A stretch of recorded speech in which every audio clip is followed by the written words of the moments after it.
Good morning, and welcome back to another edition of the Nick Abraham Saturday Sports Wrap-Up Show. Tommy Evans, Jared Kozar, and it is our fall finale, Tommy. How 11 weeks have come and gone in a blink of an eye.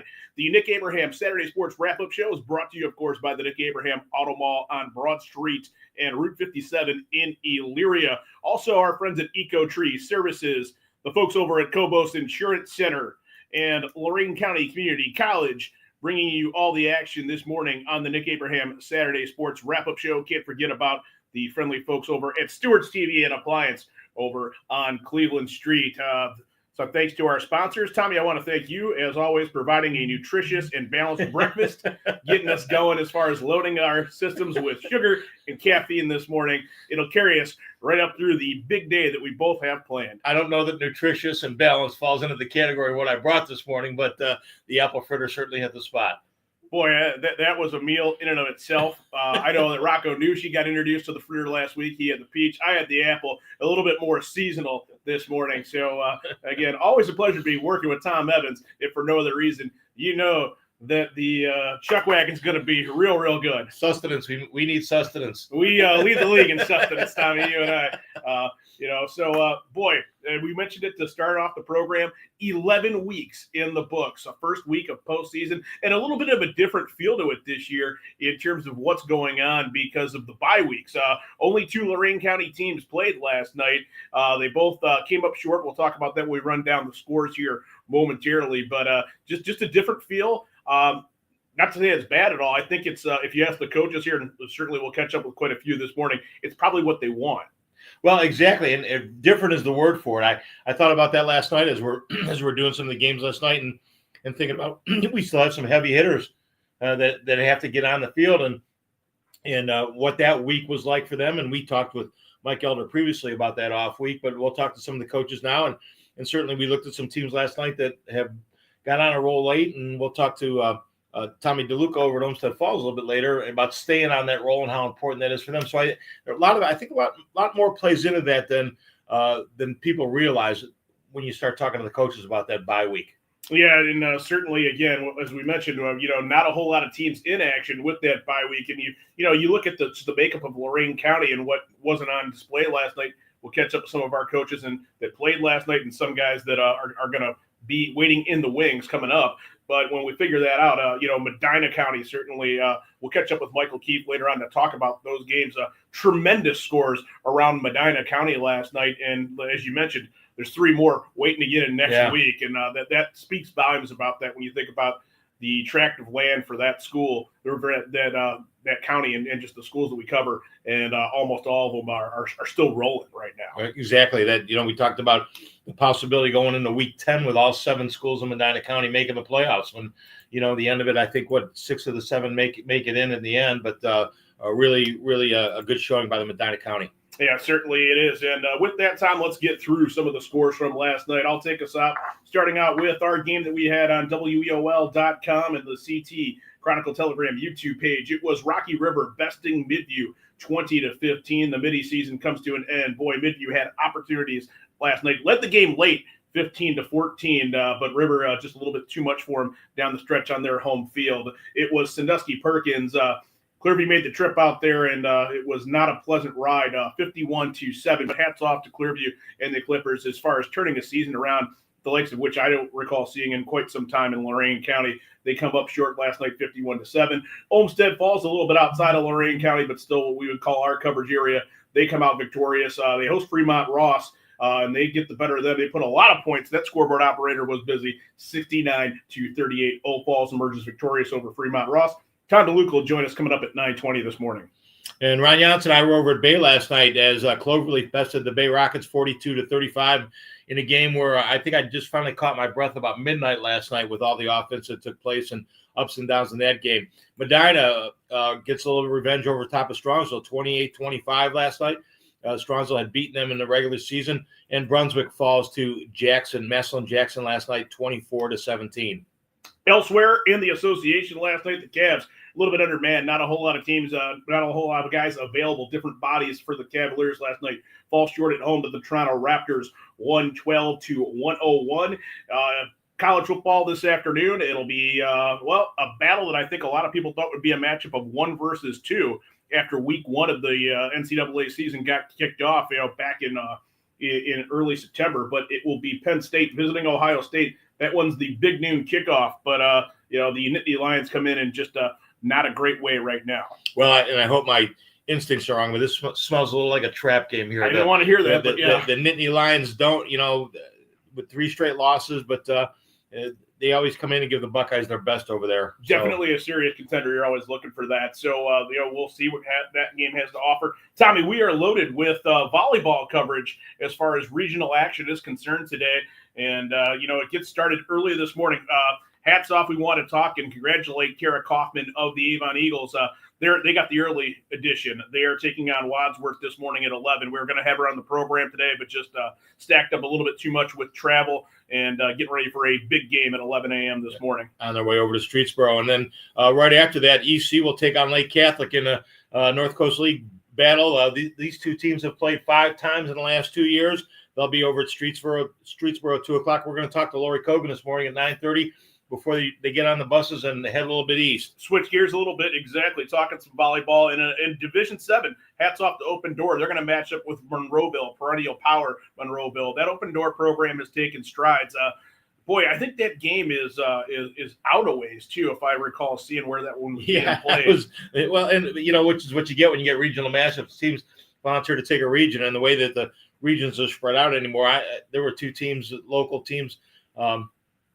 That I had talked to the parents about, and they were, I think it was Medina and Akron-Hoban, and they were going out around Toledo to play a game today. So it was, yeah. Why can't everybody come together and say, hey, let's, maybe meet in Sandusky if you're Monroeville or Vermilion or something along the lines. And to the coaches' credit, they're not looking that far down the road when they pick their district sites. I mean, they're taking a look at it and seeing, can they get to that district final? And once you get to that district final, the coaches don't care. You can send them to the moon, and they'll be ready for the flight takeoff time to get there. I agree with that. But, good luck to our area teams that are going to do battle in volleyball this afternoon. Again, 3 teams vying for regional titles. So you got to really like that. The volleyball takes center stage as well as the football and all the other great sports too. We're talking about cross country. That's coming down to the wire, soccer as well. So there's a lot of things to talk about. We're going to keep it with what we kind of know here today on the Nick Abraham Saturday Sports Wrap-Up Show. Speaking of that, we've got our first guest on deck following this break. It'll be Justin Voorhees, Victoria's head coach of the Cloverleaf Colts. Tommy, you were on hand, you and Ron Yance, for a really good one over there at Bay last night. Probably our game of the night if you look at what we had in the area to cover. So we're going to get his thoughts, or we'll get your thoughts, and I'll be on the other side of the break. So stick around. It's the Nick Abraham Saturday Sports Wrap-Up Show. Jared Kozar along with Tom Evans, and we are online at WEOL.com and, of course, the Chronicle Telegram YouTube page. At Nick Abraham Elyria Ford, this month you choose. Right now, get the Escape, Mach-E, Mustang, or Bronco Sport for only $399 a month with 0 down, or the Bronco, Explorer, or F-150 for just $499 a month. At Nick Abraham Elyria Ford, we make it that easy. High school football in Lorain County is all about tradition, pride, and community, and that's what Stewart's Appliance is built on. For generations, Stewart's has been the family-owned appliance store you can count on for quality products and personal service. From refrigerators to washers, ovens to dishwashers, Stewart's has what you need to keep your home running. Proud to support Lorain County and proud to support high school sports. Stewart's Appliance, where community comes first. Happy fall and happy football season. Professional football became a fall favorite when it was introduced in 1920. That's 19 years after Ohio Mutual Insurance Group began keeping the promises that secure dreams. Stop in and see us at the Cobos Insurance Center to learn more about Ohio Mutual. Cobos can help you select the right coverage for your needs. Find us online at CobosINS.com. If you want to protect your auto, home, farm, or business, you want Ohio Mutual on your team. Hi, Tim Elkhorn, Cavs radio voice. Recently, we had some trees removed. So again, singing the praises of EcoTree Services. In a few hours, EcoTree had removed the unsightly trees, cleaned the debris, and opened the area for a new fence. I can't say enough good things about the people at EcoTree. I've used them several times, always thrilled with their work. If you have trees that require pruning or need to be removed, contact EcoTree, a local business that deserves your business. They've earned mine. Go to EcoTreeServices.com. And we welcome you back into the Nick Abraham Saturday Sports Wrap-Up Show. Jared Kozar along with the coach, Tom Evans. And we're going to bring on, speaking of Coach Justin Voorhees with the Cloverleaf Colts. Justin, we're going to get you on right now. Thanks for spending some time with us this morning. Boy, an emotional evening yesterday over at Bay. Yeah, it really was. It was a lot of fun, a roller coaster of a ride of emotions, and but at the end, it was all worth it to see our kids' reaction after winning that game. You know, a 42-35 game. I wasn't on hand. Coach Evans was, but we were getting updates throughout the game. We were over at Rocky River for Midview and Rocky River. A terrific game in its own right, but I'm getting recaps throughout on following along on my phone. And Tommy and I talked about it first thing this morning. 5 touchdowns in less than a 6-minute span. That's high school postseason football. Yeah, it is high school football. It's high school kids doing high school kid things, making big plays, making mistakes here and there. But the fight was amazing. Being up 21-0, and then only being up 7, then back up 21, then being tied. I mean, it was a crazy game last night. Coach, talk to us about that a little bit. You guys came out, you brought the extra offensive lineman in and had your way. Ethan Gray had a great first half, 91 yards. Up until like the last 2 minutes of the first half, it was all Cloverleaf last night. And you had to know that Bay was going to make some sort of adjustment in there. They've got too much talent on that offense to do that. Talk to us about going in at halftime and knowing and making your kids know that they're still in a football game. Yeah, that's always a point of emphasis, is that when you come out of halftime, it's 0-0. We thought we had a good game plan going into the game, running some unbalanced sets, getting our extra linemen over to our strong side, and taking advantage of that with our down blocking schemes. And then the second half, give Bay credit. They started stopping that a little bit, but we stayed the course, and then we balanced back out, and we found, when Isaac Smith had a big run to set up our last score, we kind of found something there. But at the end of the day, it was just our kids executing, making plays on fourth downs. I don't know how many big fourth down plays we had last night, but, give all the credit to our kids for fighting and never giving up and just keep pushing. Justin, there's a lot of praise to be thrown around, and I want to talk a little bit about that. Ethan Gray last night, your workhorse. I think I saw him get on and drive the bus home last night too, because I think he did everything else for you last night. But just talk to us about his leadership, and he's one of those kids, even from the press box, you can see that you can feel his leadership on the field and how the kids follow him. Yeah, Ethan's a 2-time captain. So at the end of his sophomore year, he was selected as a captain by the seniors on that team. And he's pretty much a unanimous selection each year. He's a leader on both sides of the ball, playing offense and defense. And, we knew that we were going to ride him last night, and everything good that we got outside of him came off of those plays. Give our line credit for giving him creases to run through, but then, a couple of our touchdown passes because they were expecting run. Isaac's big run is because they're keying on Ethan, and that really was the foundation of our game plan last night, and a big part of our season and what we've done the last 2 years offensively.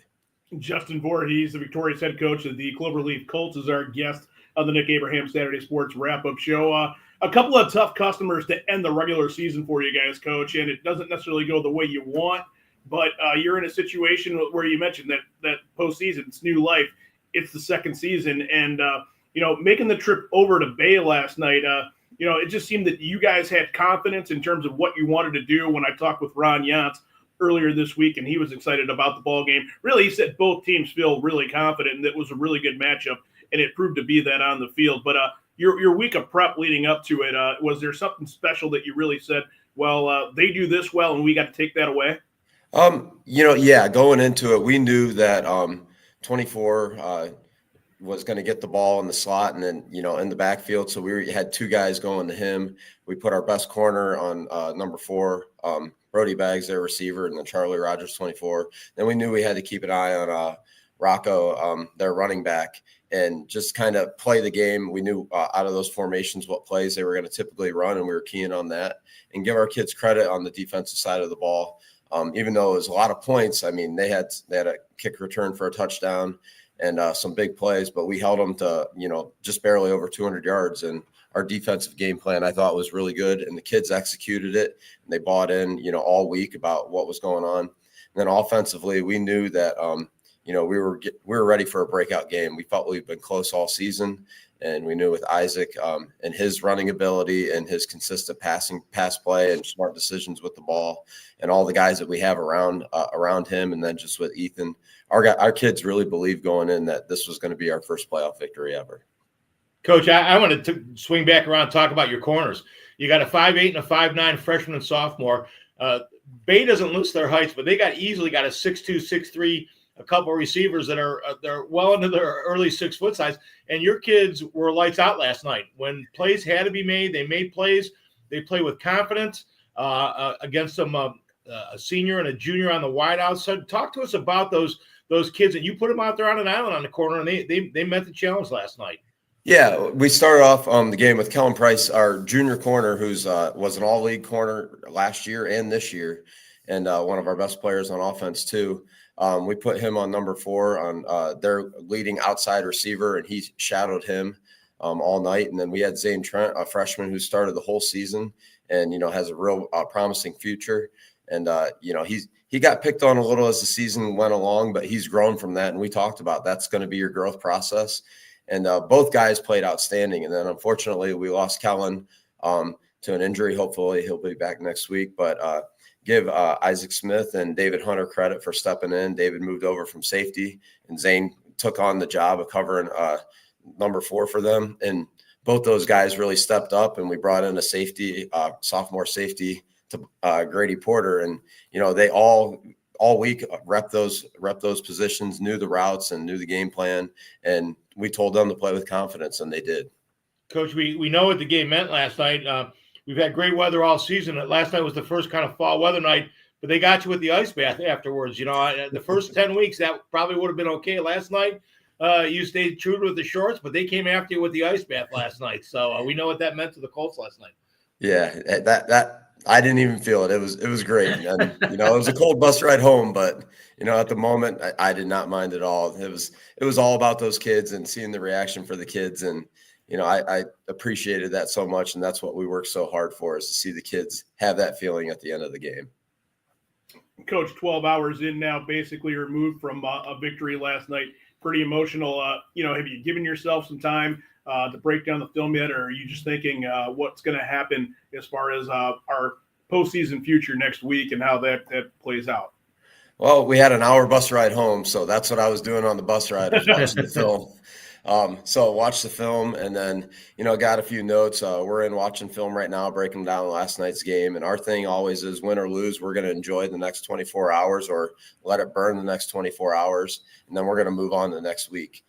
So we're enjoying this right now. And then when we come in as a staff, we're going to game plan. But when the kids come in Monday, it's all about Galion, and we forget about this past week. Well, Coach, we want to thank you and wish you all the luck against Galion next week. Certainly congratulations to you, to the entire community over there at Cloverleaf. Like you said, boy, nothing's going to ever feel like the first. And for you guys to be able to go on the road to do it in the fashion you did last night, we were just honored to be a part of it and be on hand. Well, thank you for being there, and we really appreciate it. Thank you. It's our pleasure, and certainly good to catch up with you. And that's Justin Voorhees with Cloverleaf. And, boy, that program has just really evolved under him over the past few seasons, and to the point where, they're knocking on the door of the postseason in different formats when you think about how the playoffs have evolved too. Well, and really, you could tell how much that game meant to them last night, that they were prepared to afterwards and executed the game plan. I think pretty much the way they wanted to and had hoped to, knew what they were in for, but did a great job last night, and great little celebration afterwards for the Colts. Really good game. Glad you and Ron were able to get that one going for us and everybody that was able to tune into you guys and listen, because you were sort of the last one going last night. Rob was done early over at Perkins, and then we wrapped up probably close to 9:30, and then got to listen to you guys as we were breaking down over there at Rocky River. But just a tremendous game, and that is when you talk about people that really understand what that level of football is about, I think that Cloverleaf's getting closer and closer, and certainly not. They maybe didn't kick the door in quite yet, but they're close. Michael Keefe's going to join us later on to talk about that. But we're going to keep it alive here with postseason conversation. They got their first win last night, did the Cloverleaf Colts. Somebody that's no stranger to postseason success, and kind of a storied tradition is Tom DeLuca with the Olmsted Falls Bulldogs, and he joins us right now in the Nick Abraham Saturday Sports Wrap-Up Show. And as soon as I can get Coach figuring up there. I saw there he is right there. We're going to add Tom to the stage. Tom, good morning. Welcome to the program. You come in fresh off of a 69-38 victory over Fremont Ross, keeping the scoreboard operator busy last night. Yeah, it was turned into a wild game as far as the score goes. But it was a good one overall, and proud of the kids, and we're moving on. Tom, you're a defensive-minded coach. You cut your teeth coaching defense. How is that for you last night, that kind of game? At some point in time, I know you love the fact that your punter was the loneliest guy in town last night. Yeah. But you at some point in time, the defensive coordinator and you comes out and you say, we got to get some stops here at some point. Talk to us a little bit about that. Well, yeah, our defense has been playing really well all year long, and we came out in this game and we're playing outstanding. The first 4 series were stops, and then we're heading into halftime with 30 points. I believe we were up 30, and they just were hitting us with big plays, and I thought that we just had a lack of focus. We had a lack of focus in the back end, and then it hurt us. And, a couple times the ball was hanging up in the air, what seemed like for an hour, and their guys are coming down with it. So we definitely have to clean that up and do a better job with putting teams away when we have them where we want them. But like I said, man, overall, it was a good game. It was a good victory. I think we just got to, clean up some small things. I looked at the score. I thought they didn't play Berea Mid-Park last night. That's usually one of your Berea Mid-Park scores when you guys get into those kind of shootouts. Conley 195 last night, Singleton 145. Radigan 81 last night. Boy, we saw you a couple times this year where the offense sputtered and you had some penalty problems. It just looks like you were hitting on all 8 cylinders last night. Yeah, really, our offense has been playing quite well the past 4 to 5 weeks. And you're right, our offense was sputtering. Midway through the year, we had a couple of tough losses where we'd get into the red zone and either we couldn't score or we would get a penalty to take us out of the red zone, or we would have an errant pitch and fumble the ball. All these little things that were stopping us. And, I feel like we have done a good job offensively in cleaning those mistakes up, putting a full game together. When we do that, we are very, very good. When we can, and I think that goes for any team, but I just feel like the type of kids that we have, our skill kids are pretty good. We're good up front. Our defense has been playing well. When we don't inflict, we don't have self-inflicted wounds, we can run with and beat anybody. I do believe that. And so we just got to put a complete game together. Tom, we've talked a lot this season about teams were going to have that bye in the first round, but if you were a team that finished the season with a hot hand, you kind of want to keep going, and I think that's been the case with the Bulldogs. You guys were hot the last 3 weeks, and you kept that on a roll. Do you feel bad about not getting the bye in the first round, or are you just kind of happy that you were able to kind of keep that Bulldog train going over there? Yeah, I really obviously you don't want to lose a game, and the North Ridgeville game was a tough one. Obviously they're a very good football team, and we did some things that I would love to have back, special teams wise especially, but we kept it going. I had a couple different schedules in mind of what I wanted to do with a bye, but there's no playbook for that for high school football right now, right? So we'll try to, maybe learn from someone else in the off season. But for us, it was easy to keep the status quo and go out with our normal schedule and continue to improve and continue to try to get better at the things that we need to get better at. And ultimately, I felt like it was probably a good thing for us to go and practice this past week in knowing that we had an opponent coming up. So we had a sense of urgency during practice. So maybe Coach, that helps us. Yeah. I'm sorry, Coach. It used to be years ago, folks in Lorain County and even in Western Cuyahoga County were very familiar with the Fremont Ross program and the storied tradition that they have over there.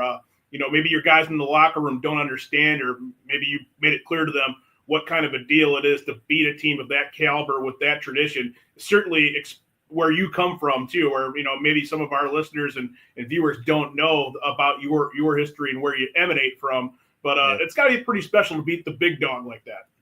Yeah, you take it back to the times and you're talking about Fremont Ross and Sandusky, and those teams would battle back and forth, and they had all these great football players. You're talking about Charles Woodson Sure. and from Sandusky, Orlando Pace, these guys. I mean, those teams when I was growing up, when I was playing at Norwalk, man, we would have never thought about trying to play a team like that. They were Division I schools. They were big. They had all sorts of talent. Very storied program. So yeah, it was definitely a tradition-rich school that came in to play us, and I had a lot of ties to their coaching staff. Where I coached with Coach Long at Tiffin, and Coach Gilbert was the head coach at Tiffin, and they were all there last night. So it was kind of a little bit of a reunion. So it was kind of a neat deal for me and for those guys to kind of catch up before the game. Well, we talked about some reminiscing and certainly success yesterday. We look ahead now, and I think that people kind of saw a collision course coming as far as who your next opponent, pretty familiar to you, just down the road in Avon. And, do you look at that and say, hey, we can take the momentum of a big game like last night against a foe that traditionally, again, where you come from, them as the big dog, and say, well, we got another one in our sights now? Yeah, to us, this is a great opportunity for us. Avon, defending state champions, outstanding football program. For our guys, I feel like, a lot of eyes will be on this game, and that's the type of game that we want to play in. I mean, they're very, very, very good. Their kids are well coached. They're disciplined. They're tough. They're physical. I mean, what a great opportunity to go out there and be in this game and be in this environment. And I think our kids will be excited for the challenge. In fact, I know they will be. And every time we play these guys, it's tough, man. They're physical. They've been the standard in Northeast Ohio for a number of years now. So we don't want to play any teams we don't want to just walk out and play a team just to play a football team that's no good. If you look at our non-conference schedule, we've tried to develop a schedule to prepare us to play a team like Avon. That's it, period. And that's the only way you can approach it in our conference, because we have to play them in the past years twice a year. We've played them 2 times each season for the past 4 years, and that's difficult, especially for us, because we like to play teams that we haven't played before because it's difficult to prep for us. Well, these guys, in a sense, get the advantage to prep for us twice a year, and they would probably argue they probably don't want to prep for us twice a year, but we're such a good program and well coached, they do a great job. So it's just a lot of respect goes both ways in this game, I think, and they're, like I said, they are the standard, so we have to try to elevate and meet that bar that they've set. You got to embrace the fact that there's only 32 teams left in Division II in the state. That's where you're at right now. There's a whole lot of other teams that like to be playing Week 12, and you guys are a part of that. You guys are perennial a part of that. And I think you're to that point where, Tommy, I get the feeling from you and your kids, you guys never take that for granted. You always embrace this postseason challenge. You always take a look at it like it is a new season, and you always take it one game at a time. And I think that always bodes well for the Bulldogs. Yeah, it's such a. I think a lot of times people may not understand like how hard it actually is to win a high school football game, especially in our conference, because there are no slouches and there's no games off. And you can't just roll the ball out there and expect to win, because when that happens, you get your lights put out. And it's just a challenge and for our guys to be able to do it week in and week out. It's a mental game. It's a physical game. It's week after week of doing this, being consistent with your preparation. It's hard. I mean, it really is hard, and it definitely prepares you for life. And those are the great things about football. But to the person who's not a coach and who loves to watch football, and there's a lot of people out there like that, and it's because football is such a great game. It's just a challenge no matter who you are, no matter if you're an Olmsted Falls Bulldog, no matter if you're an Avon Eagle, no matter if you're anybody from any team. It's difficult. So you can't take it for granted. Enjoy the opportunity, enjoy the game. And not every team gets those opportunities. So we're excited for it. Tommy, our old friend Bob Tomaszewski used to say consistently there was no better mascot in Northeast Ohio than the Olmsted Falls Bulldog, because that personified who Olmsted Falls was and everything that you did. You guys were Bulldogs. Continue to be that way. Continue to play that way. We love covering you, Tom, and we wish you good luck going forward. Hey guys, thanks a lot. I'd like to just make one more, just a little shout out. We had a pretty special thing last night. Owen Singleton broke our all-time leading rushing record last night, and it was a big deal for him. And I just wanted to mention that because a lot of people put a lot into that, and he did a great job in doing so. And it was kind of a cool deal for him. So we're proud of him, and we're proud of the O-line and just the offense. But I just wanted to throw that in there. I'm sorry for adding that, but I thought it was pretty Don't apologize for that at all. He's a great young man. He's had a great career over at Olmsted Falls and deserves all the shout-outs he can get. Yeah, you think about that. No easy feat to call yourself the all-time rushing leader at a school like Olmsted Falls. Yeah, that's for sure. He's a great kid. So thank you. Well, thank you for joining us. And, it's been great catching up with you each and every Saturday throughout, most of the season. You've been around on Saturday mornings. I think you might have been the lid lifter in terms of our new format on how this works. So we appreciate you, keeping with us and making sure that we're able to get this moving for you. And here's hoping that we catch up again on a Saturday morning real soon. Absolutely. Thanks a lot, guys. Appreciate it.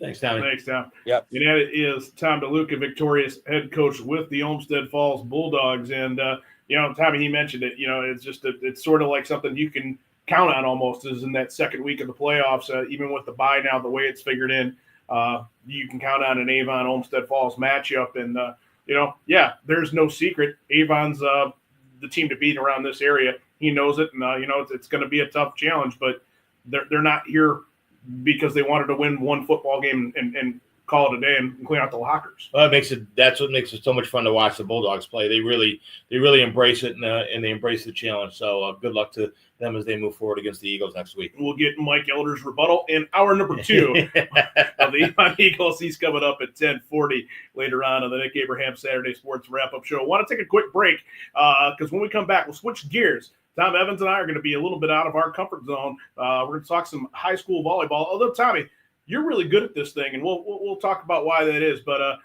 Tom, you reached out yesterday, lined up a great guest for us, and that's going to be Lori Kogan with the Elyria Catholic Panthers program. She's going to come up on the other side of the break. Stick around. It's the Nick Abraham Saturday Sports Wrap-Up Show. Jared Kozar and Tom Evans will be back in just a moment. At Nick Abraham Elyria Ford this month, you choose. Right now, get the Escape, Mach-E, Mustang, or Bronco Sport for only $399 a month with 0 down. Or the Bronco, Explorer, or F-150 for just $499 a month. At Nick Abraham Elyria Ford, we make it that easy. Happy fall and happy football season. Professional football became a fall favorite when it was introduced in 1920. That's 19 years after Ohio Mutual Insurance Group began keeping the promises that secured dreams. Stop in and see us at the Cobos Insurance Center to learn more about Ohio Mutual. Cobos can help you select the right coverage for your needs. Find us online at CobosINS.com. If you want to protect your auto, home, farm, or business, you want Ohio Mutual on your team. Lorain County Community College is where you'll lock in your future success. We've helped thousands of people just like you match skills and experience with a career. We can help you train for a career that is in demand right now. You can even work in your field while taking classes. LCCC will get you prepared, get you credentialed, and get you working. Lorain County Community College. Your goals, your career, your future. Enroll today. We welcome you back to the Nick Abraham Saturday Sports Wrap-Up Show with Jared Kozar, along with the coach, Tom Evans, and happy to be joined right now by Elyria Catholic volleyball coach Lori Kogan. Certainly a name that I think everybody in our area is familiar with in terms of the standard of success in high school volleyball over the years. Coach, good morning, and thanks for joining us. I appreciate you having me this morning.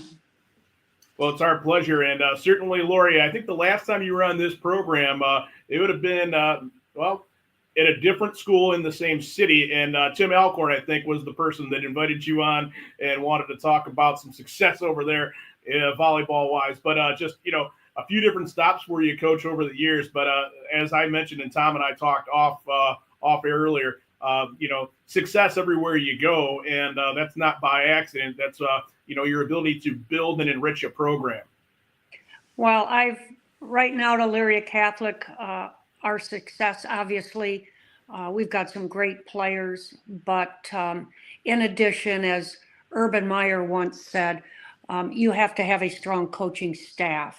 And the ladies that help me at Elyria Catholic, they are second to none. So my staff has helped me build a great program over at Elyria Catholic.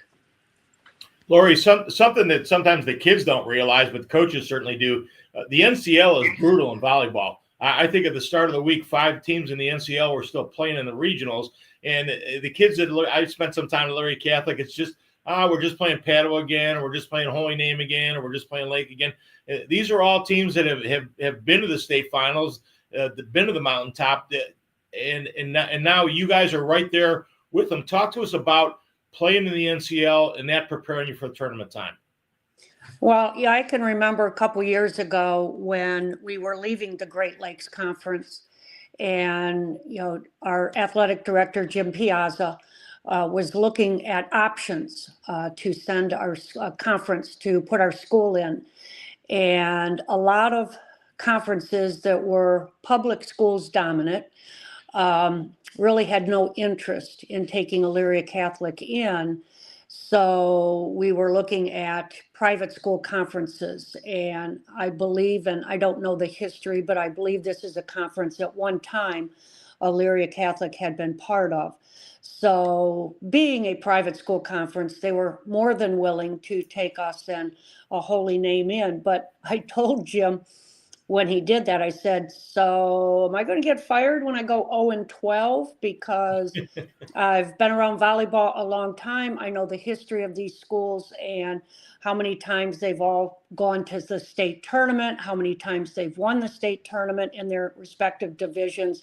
And I said, we have a mountain to climb.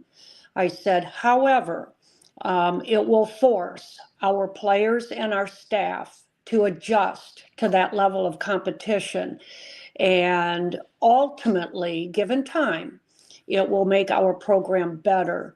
What I did not foresee is how fast we climbed that mountain. And last year being our first year in, we had a very respectable season, got to the regional finals, and I thought, wow, we're on our way. However, I graduated 8 kids from last year, and we had a very nice freshman class coming in. So I thought, we're 2 years out. These freshmen have to develop, and it's going to take some time. I thought when our juniors become seniors and our sophomores a junior and these freshmen are sophomores, we would be able to make an honest attempt to be a conference champion. And lo and behold, here we are this year. We were co-champs with Padua, and we're back in the regional finals. We only had 2 losses this year, and during those 2 losses, we had injuries. Players were missing. This is just something I did not see coming, and what a pleasant surprise it was. We are a very young group. We start 3 freshmen and a sophomore in very key roles. A libero, an outside hitter, and a setter are all freshman starters, and those are probably 3 of the most important positions on a volleyball team. And the juniors that are on the court, their development from last year to this year is off the charts. I did not see this coming, and we're enjoying the ride, but our goal is to be playing next week. Now that we've had a taste of what it means to win, and we've had a lot of comeback wins, we've been down in a lot of sets, but these youngsters don't quit. They do not know the word quit. We understand that we can score by blocking. We can score with our offense. We have great servers. Our serve receive is incredible. And I believe we have one of the best defenses, floor defenses in the area. The team chemistry the love that these kids have for each other, and they're 100% team. And with girls, that's not easy.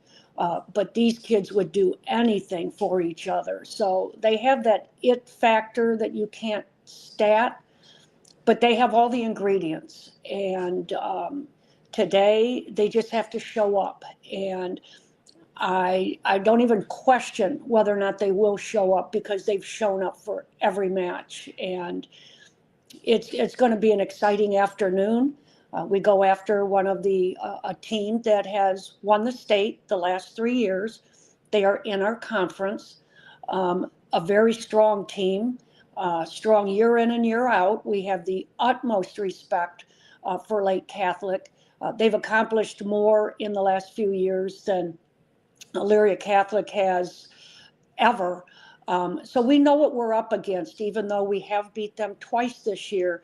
And I tried to tell the kids, those wins mean nothing on Saturday. They mean nothing. This is, postseason is different than in season.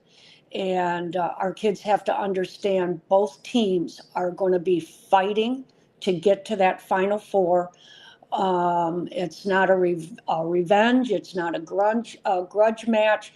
It's just a bunch of teenage kids trying to fulfill a dream at 2:00 this afternoon. So I know my kids will be ready.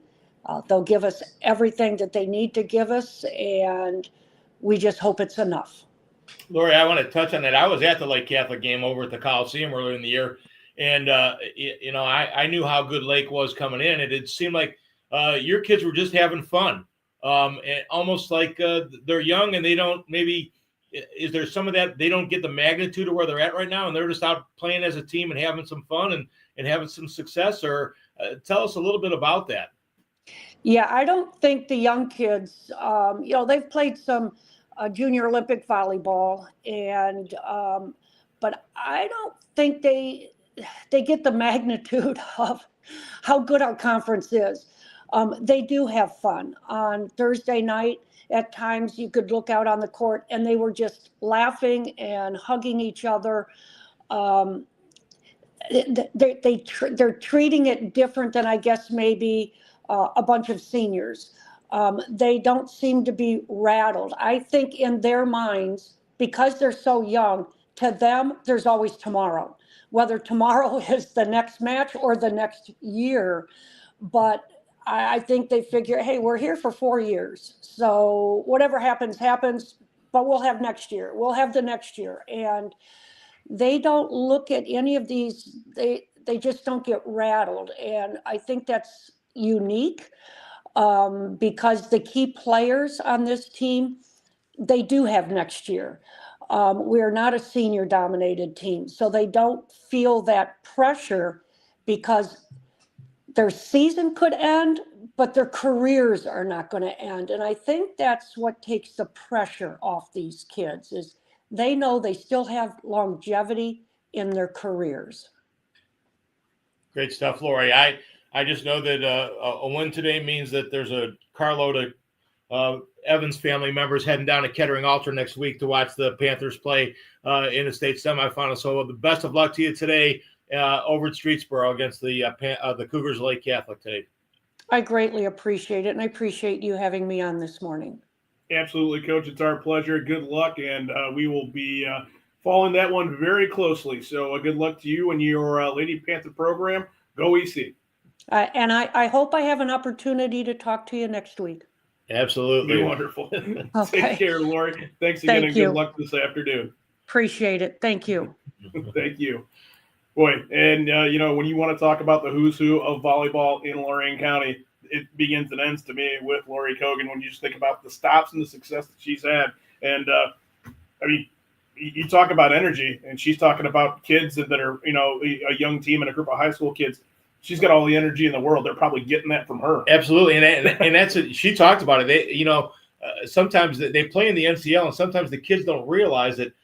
Padua, Lake Catholic, NDCL, 5 teams that we're talking about. They've all been to the state finals, all been down, and it's like they're just playing with house money right now and having a good time with it. So Go Panthers. And it's funny you should bring up house money. Our next guest coming on here, Larry Laird, coach of the Medina Battling Bees. You might get the impression based on the way that some things, kind of worked out for them throughout the year that they might have that too. But I don't think that he's thinking about it when you think about postseason success and pedigree and what's going on. Coach, thanks for taking the time to join us this morning. Thanks for bearing with us on the format. I know that in years past it's always been we're going to call you and talk to you, but this is all new. So hopefully it's working for you. Yeah, a little bit different, but thank you for having me. I appreciate it. It's our pleasure. Thanks for joining us. So, Tommy mentioned house money, and you come away with a huge win last night over Strongsville in a game that I think a lot of people would have said, based on the regular season outcome, that they didn't like your chances. But following that game throughout last night, as I was, you guys took a lead and were able to respond when Strongsville, turned it around on you, and you come out on top with a 28-25 victory. Yeah, it's ironic you guys brought up house money. We use that term all week this week.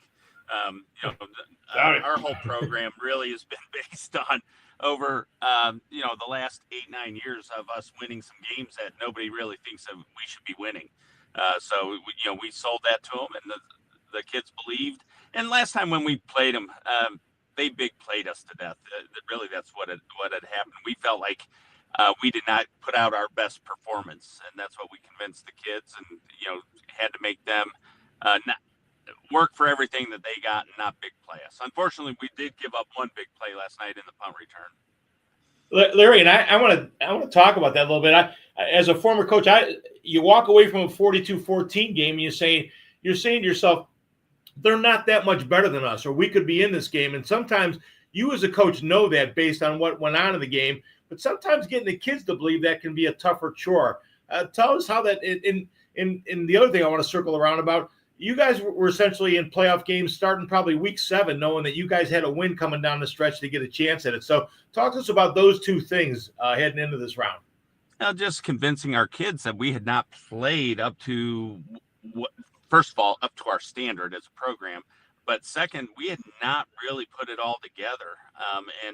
We pride ourselves on, hey, we get better as the season goes on. And finally, week 10 and now week 11, we were able to, last night was by far our best performance. And like I told them afterwards, if you guys been playing like that all year long, I think we have 2 or 3 more wins. So our kids really played hard last night and flew around. They were relaxed and had fun. Larry, you talk about relax and have fun. Coming off of a week last week where you closed the season with Lorraine, that game was a little bit chippy and different at the end. I guess different would be one way to describe it from what we were told. But you guys come away with a victory and punch your ticket to the playoffs, and then you set your date with Strongsville. So you get that rematch. Is that something where you and your staff are, look at a team the second time around and say, we've got something for you that you might not have seen the first time, and we feel better about what this matchup's going to look like? Yeah, we've evolved as a team. Obviously, you evolve as the season goes on. Our starting quarterback had gone down the week after Strongsville, and he came back last night, but we didn't play him. We still stayed with the backup because we've evolved, and from an offensive standpoint. And then our plan going in last night was, hey, we've got to slow them down because they've really got a good defensive front that I think they had 8 or 9 sacks against us last time when we played them, and we were like, we need to do something different. And so we threw out, you would have liked it because you guys are from Lorain County, very 15 years ago, Avon Lake.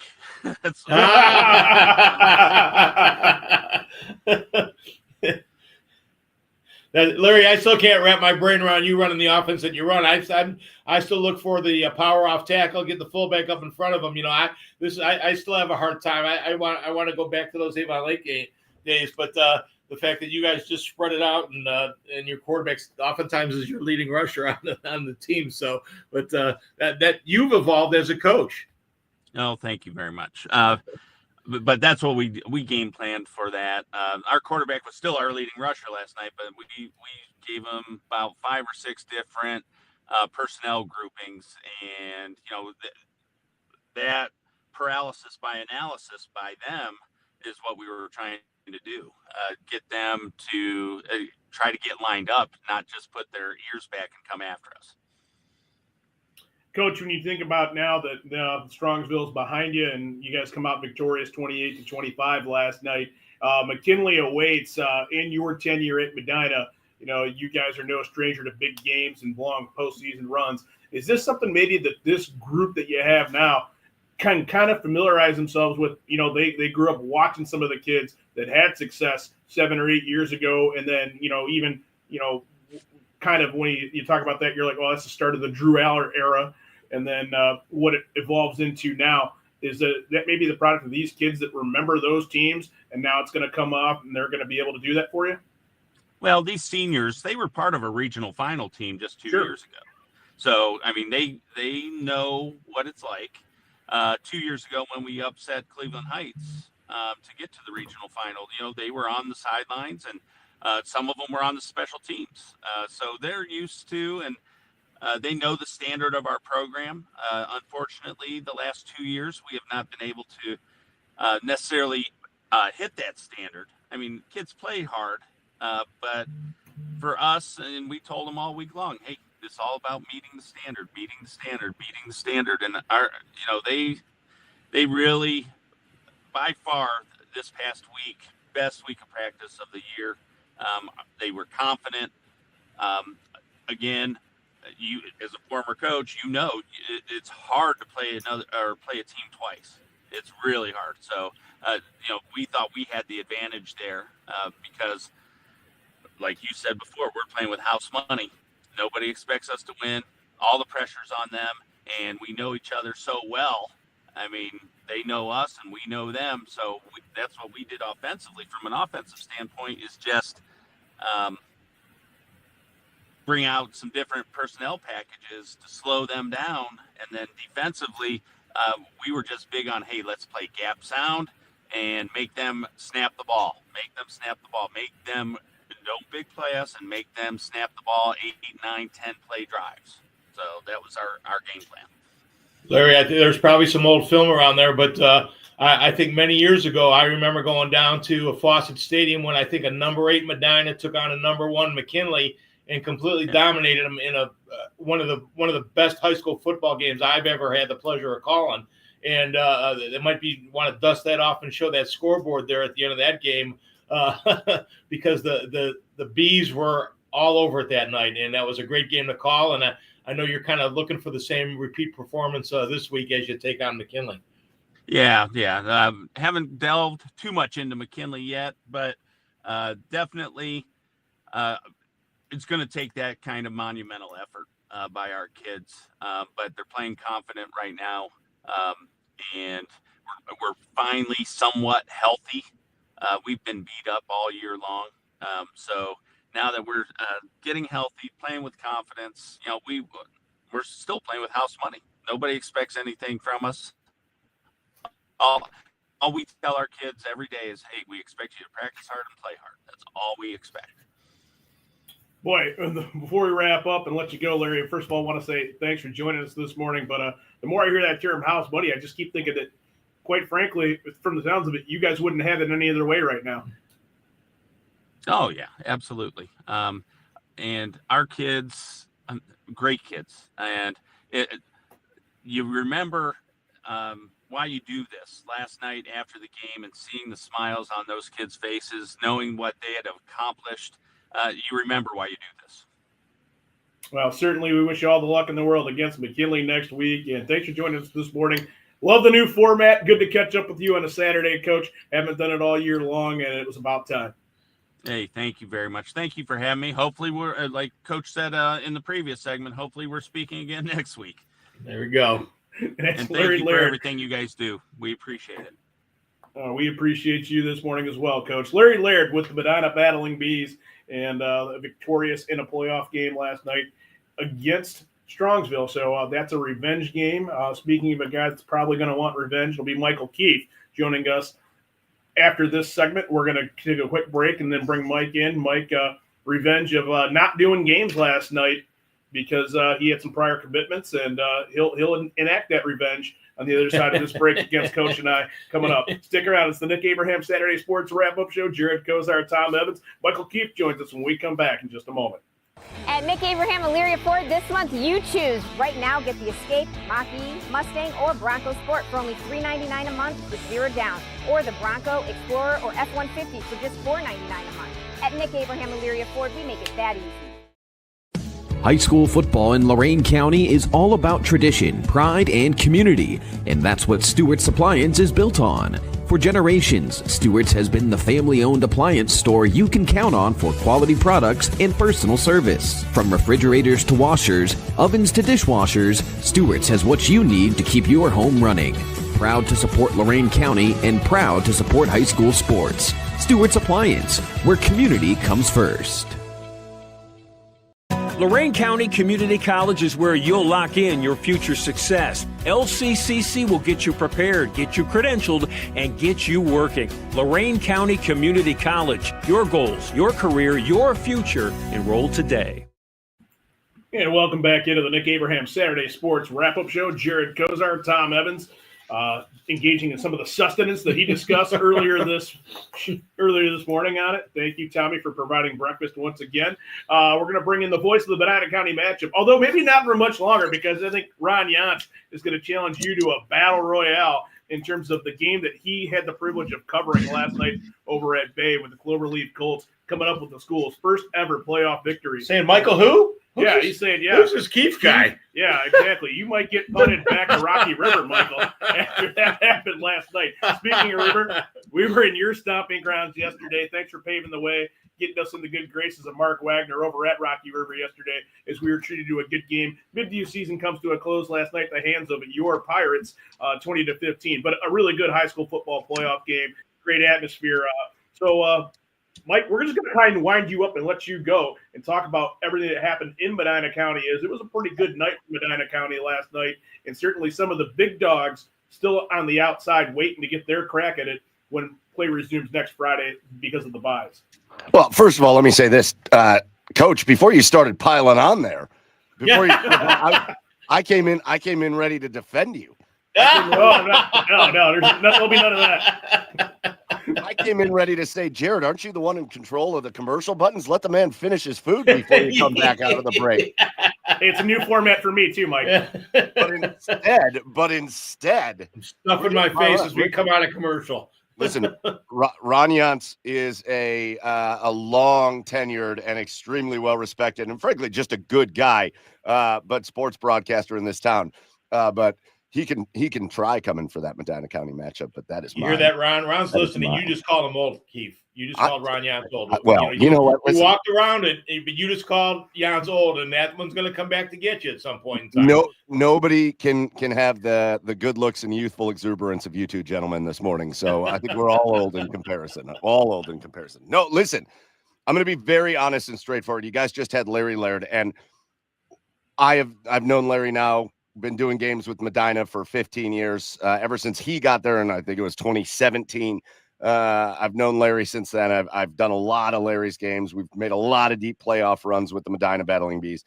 And I say this all the time. One of my favorite things about Larry Laird, the format that we run on the Medina County matchup is we don't formally interview the coaches before the game. Instead, Chad and I will usually walk down and just have a candid conversation. And so they'll say things to us that they probably wouldn't say if I stuck a microphone in their face. And Larry Laird is the absolute best at that. Now, we don't always regurgitate exactly what they say because we can't always do that. But Larry is the best. And when you want a guy that's just going to give you a straight shot, straightforward answer, Larry's the guy to do it. So we always gain some insights from him. But listen, that's the news of the night. You guys just talked to Larry. I don't want to go too overboard with it. But I'll be very honest with you, and I'll be very candid with you guys. We came into this weekend with 3 underdog teams in Medina County. Medina was not supposed to beat. They were not supposed to beat Strongsville. In fact, in week 6, it was 42-14. Strongsville won that game. Strongsville all season long has been a significantly better team than the Medina Battling Bees. Brunswick was not supposed to beat Jackson. They didn't, but it was a close game. And Cloverleaf, you talked about the game Ron did last night. Cloverleaf was not supposed to beat Bay that game last year. That was a rematch from last year's playoff game. That Bay won 41-14. That was not supposed to be a close game. That was supposed to be a game that Bay won and moved on, and Cloverleaf went on and won. So I kind of had the anticipation coming out of this weekend that we're probably going to have still really 3, congrats to Medina County for getting 6 teams in the playoffs out of 7. But I thought we were probably going to have 3 after this weekend. And instead we've got 5 in Medina County. And that is just a testament, I think, to Larry Laird, a testament to Coach Voorhees down in Cloverleaf and their programs, because I'm going to tell you what, I went to bed last night. And yes, my prior commitments were trick-or-treating because I got kids and we got to trick-or-treat on Halloween. But I went to bed last night just shocked when I kind of paid attention to the scores and saw what was going on, and thrilled that Medina is going to get another game, even though it's going to be a challenge over there at Hall of Fame Stadium at Canton McKinley against a much improved Bulldogs team. And Cloverleaf's going to get a shot against a Galleon team that's 9-1 and pretty much crushed everybody they played this year, but they're at least going to get one more shot. And that's great news for the County of Medina, especially knowing that now next week that's when the next group of teams come in too, in Highland and Wadsworth and Buckeye. And so still a lot of great football to be played down there. I'm so excited. Mike, when you talk about that next tier and the other teams, and we don't make it sound like they're a tier below, it's just they're the teams that you expect are going to be playing and making that deep run, especially when you talk about the Division II teams over there. Just unfold for us, just kind of what you see as far as 5 games going to take place with Medina County schools next week, and now that the matchups are cemented, what we think that could look like. Yeah. So again, with those teams, especially the 10-0, there's the 3 10-0 teams that we've talked about all season long. You've got the 2 in Division II, Region 6. I love the top 4 there, although I think one of them is going to have a really tough matchup this week. But having Avon and Ridgeville along with Wadsworth and Highland, I think that's just really fun for us on WEOL to have that as the top 4. And then we've got our 10-0 Buckeye Bucks team. So again, Brecksville took down Oregon Clay last night in a pretty convincing win, 34-14. And so it is going to be Highland, Brecksville's next crack. Their gift for winning that week 1 game against Oregon Clay is going to be the Highland Hornets at North Gateway Tire Field at Highland. And that's just going to be a tough ask for everybody. It doesn't matter who it is. It's going to be a tough ask for literally any team that has to go up against the Highland Hornets. And Brecksville is going to get their crack at Highland. Wadsworth is going to have a big time matchup as St. Francis de Sales out of Toledo, a really, really good St. Francis de Sales program. A buddy of mine's kid, named Otis Polk, his kid is a star lineman there for St. Francis de Sales, and they're a very good, well-coached and physical and athletic football team.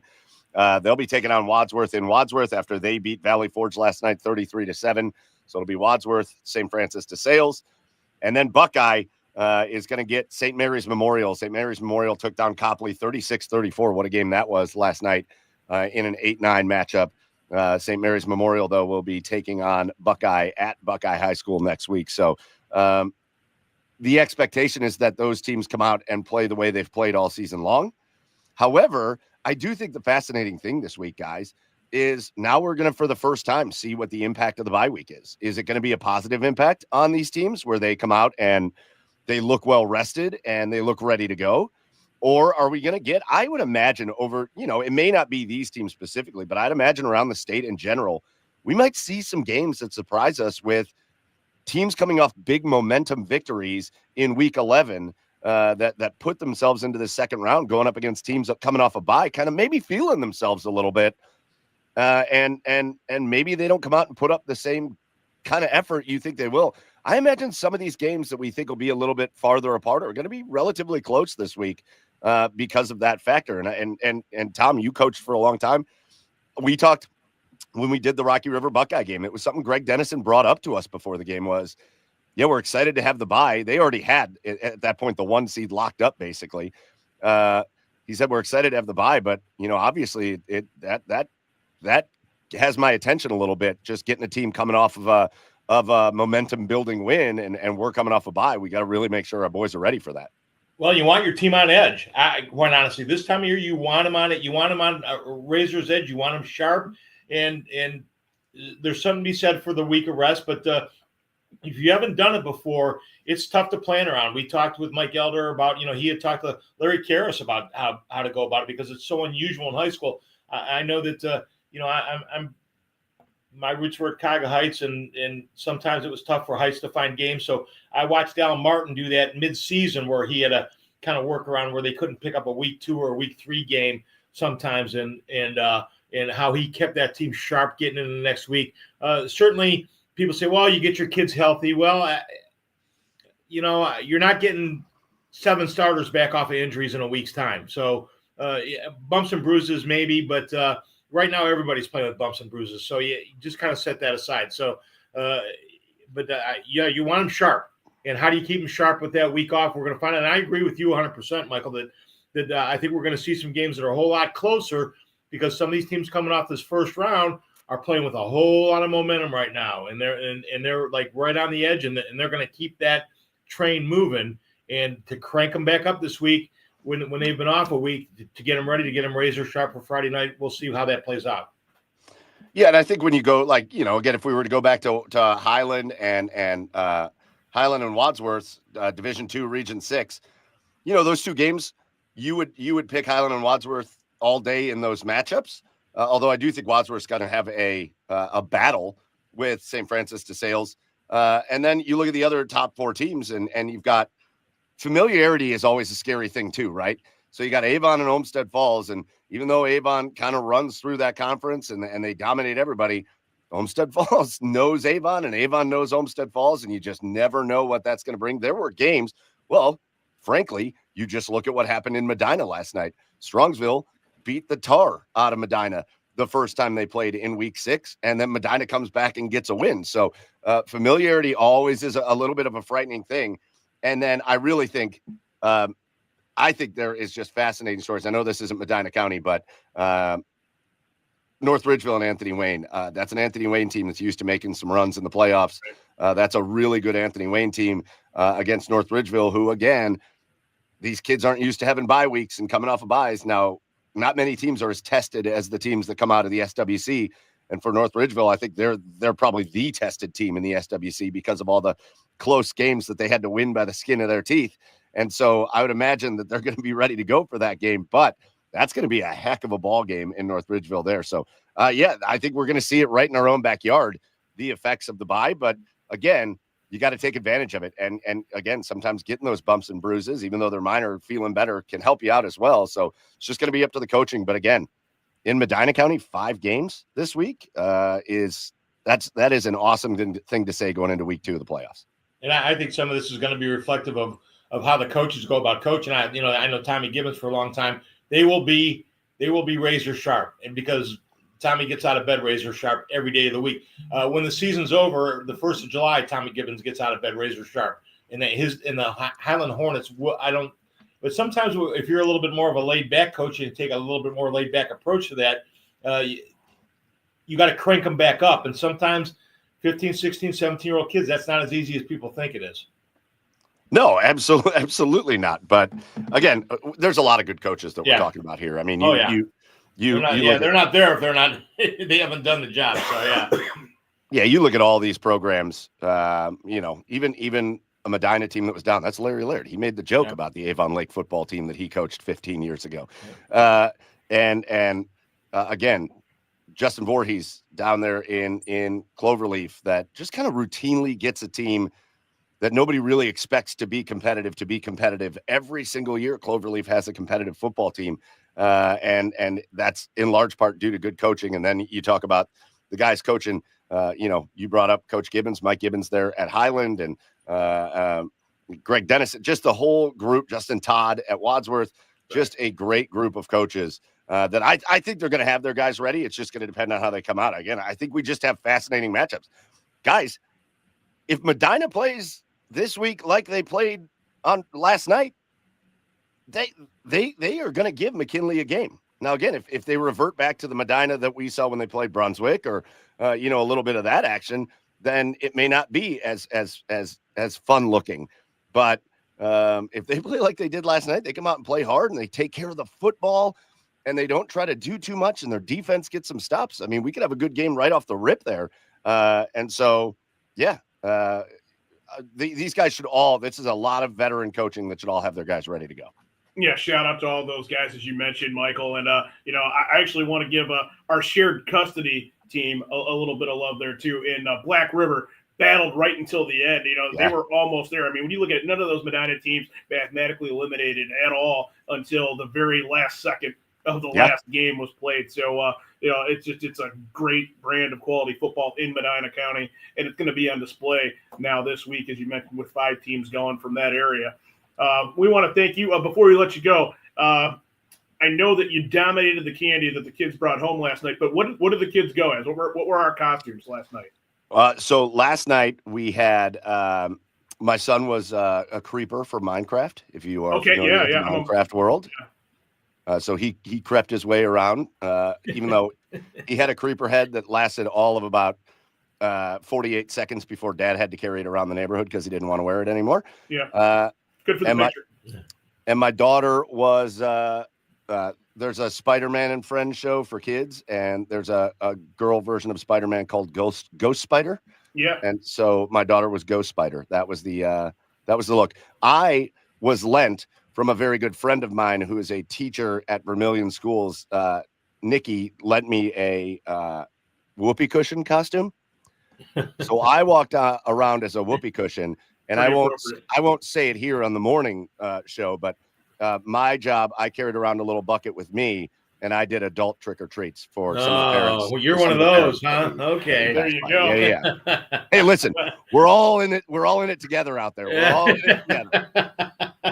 Well, I hope you enjoyed the evening off, and it was a good time for trick or treat. Certainly, it sounds like you had a good time, and you did the right thing, spending time with the kids. But in the meantime, you got to wrestle that Medina County matchup away from Ron Yance.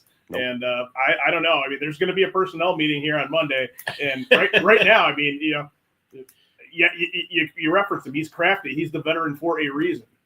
He might be young, and he might be suave, and he might be well known, Ron Yance. And I'm saying this over the air to you, buddy. I'm looking right. I'm going to cut a wrestling promo for you. You are.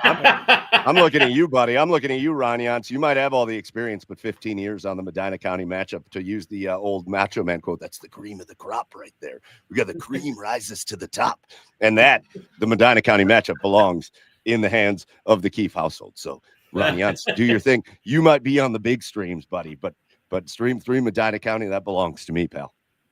Wow. I don't know if we can close that segment any better, Mike. Thanks for joining us, and certainly a happy Halloween to everybody over there in the Keefe household. And much to the dismay of Tom and I believe that you will be back on the Medina County matchup next week, and we will catch up with you once again. Hey, it's been a great 11 weeks on the wrap-up show, getting your input on Medina County football, every week and coming up with that. So we thank you for that and making that time for us, whether it be Rocco and I, Tom and I, anybody, any combination of who's hosting. You're a part of this just as much as we are. Thank you, Michael. Hey, appreciate you guys. Have a good rest of your day, all right? You do the same. Take care. Michael Keefe, your voice of the Medina County matchup. And the voice of the original Rangers is going to join us after this quick commercial break. We've got Brian Morgan. He's going to preview his matchup against Anthony Wayne, as Michael said, one of the premier games that we're going to talk about coming up next week. So stick around. It's the Nick Abraham Saturday Sports Wrap-Up Show. It's Jared Kozar and Tom Evans, and we'll be back with Brian Morgan and the Ridgeville Rangers in just a moment. At Nick Abraham Elyria Ford this month, you choose. Right now, get the Escape, Mach-E, Mustang, or Bronco Sport for only $399 a month with 0 down, or the Bronco, Explorer, or F-150 for just $499 a month. At Nick Abraham Elyria Ford, we make it that easy. Hi, Tim Elthorn, radio voice of the Cavs. For several years, you've heard me talk about EcoTree Services on WEOL. Recently, I needed trees removed, so of course, I contacted EcoTree. They did an incredible job. The folks at EcoTree were timely, efficient, and the work was flawless. Take it from me. When your trees need attention or even require removal, contact EcoTree Services. Like me, you'll love their work. Find EcoTree Services online at ecotreeservices.com. We welcome you back to the Nick Abraham Saturday Sports Wrap-Up Show. Jared Kozar along with the coach, Tom Evans. And we've been talking to people that were victorious last night in terms of their postseason matchups.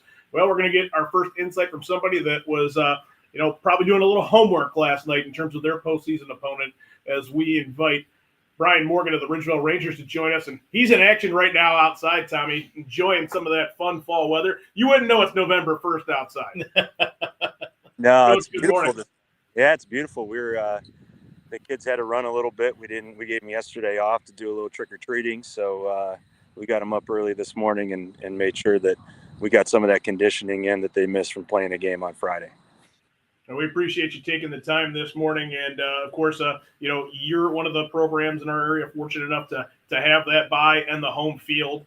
And so it's a privilege, like you said, to have a little bit of time off. But now it's back to work, and a tough customer making their way to your place next week in the form of White House Anthony Wayne.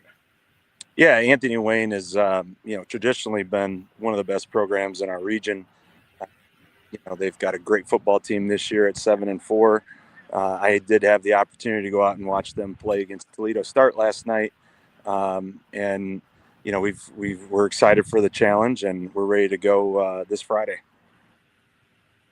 Brian, I made a trip out there a couple of years ago when Avon Lake had them in a first-round game, and they really took it to the Shoremen.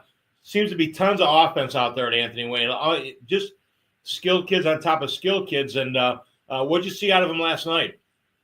Yeah, I mean, they're very talented. They've got some wide receivers that have had a great season. Quarterback is young, coach's son, but he throws a great deep ball. They have a tight end that has some MAC offers. So, they've got weapons. We really like their offensive schemes. They do a lot of things that put our guys in a bind and have to make decisions and create numbers that way. So, we're like I said, we got a challenge ahead of us, but we're excited for it. Brian, how'd you handle the off week? This is the first time, coming into the playoffs. You guys are kind of new to the whole bye thing. How'd you handle last week, and then how are you going to crank them back up next week to get ready for Anthony Wayne? Talk about some routines and things that when you get in that 10-week schedule, we're as coaches, we really weigh heavily on our routines. Yeah, we gave them Monday off. We actually the kids didn't have school on Monday. It was a professional day here, so it was a nice day for them. On Tuesday, we came in and we practiced. Wednesday was another tough practice. Thursday, we stayed with our routine of a walkthrough, but we let the kids wear their costumes. So there's some interesting costumes. They stay focused, but had a lot of fun. And then I gave them yesterday off, and with the promise that they'd show up this morning. And now it's all Anthony Wayne time. So went over scouting reports this morning, went over game plans, and then came out here and got a little conditioning in. Brian, would you say that now that you're in it now, and this is sort of the format, I think, that when we expanded the playoffs, that all coaches, I don't want to speak for everybody, probably wanted. That was the feedback we got generally, was that they wanted the 12 and the top 8 going that way, and with the top 4 getting the bye. Were you in favor of that at the time? I was in favor of getting it down to 12 teams. The byes are going to be something where we're going to have to see with some feedback. I think that talking with Coach Elder and Coach Rice at our county meeting on Tuesday, I think we all shared the same concerns and things that we liked about it. And the concern being you're out of your schedule, you don't have a game on Friday. You got to make sure the edge is still there. And then the nice thing is that the kids get to relax a little bit and try to mend some of the wounds that they have. And then you get, honestly, 2 weeks to prepare. I know that, the games hadn't been decided yet, but I think that everybody kind of knew who they were going to play. So, getting to watch an extra week of film and preparing for a team 2 weeks instead of one has been, a definite positive for somebody with a bye. Brian, I know that in every other OHSAA sport, the teams are ranked, and when they actually do seed meetings district-wide where you kind of pick where you go.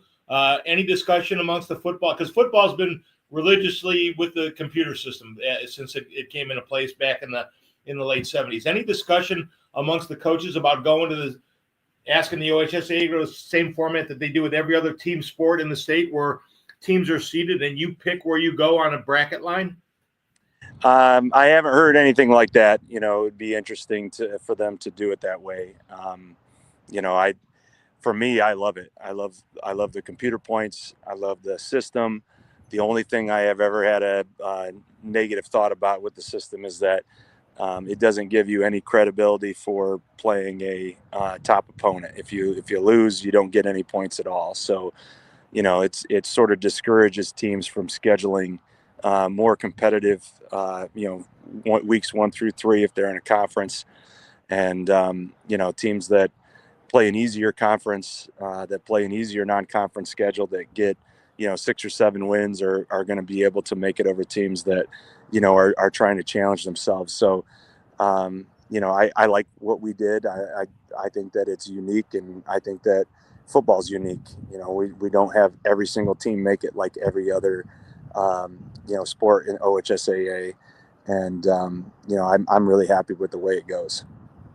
Brian, your seniors will graduate as the most successful group of football players in the history of North Ridgeville schools. We talked about that a little bit late in the season with the success that they've had since they came in, and you've talked to us a number of times about how this group has kind of come through. Does that affect the approach to this week's playoff game with this group of seniors making this run here?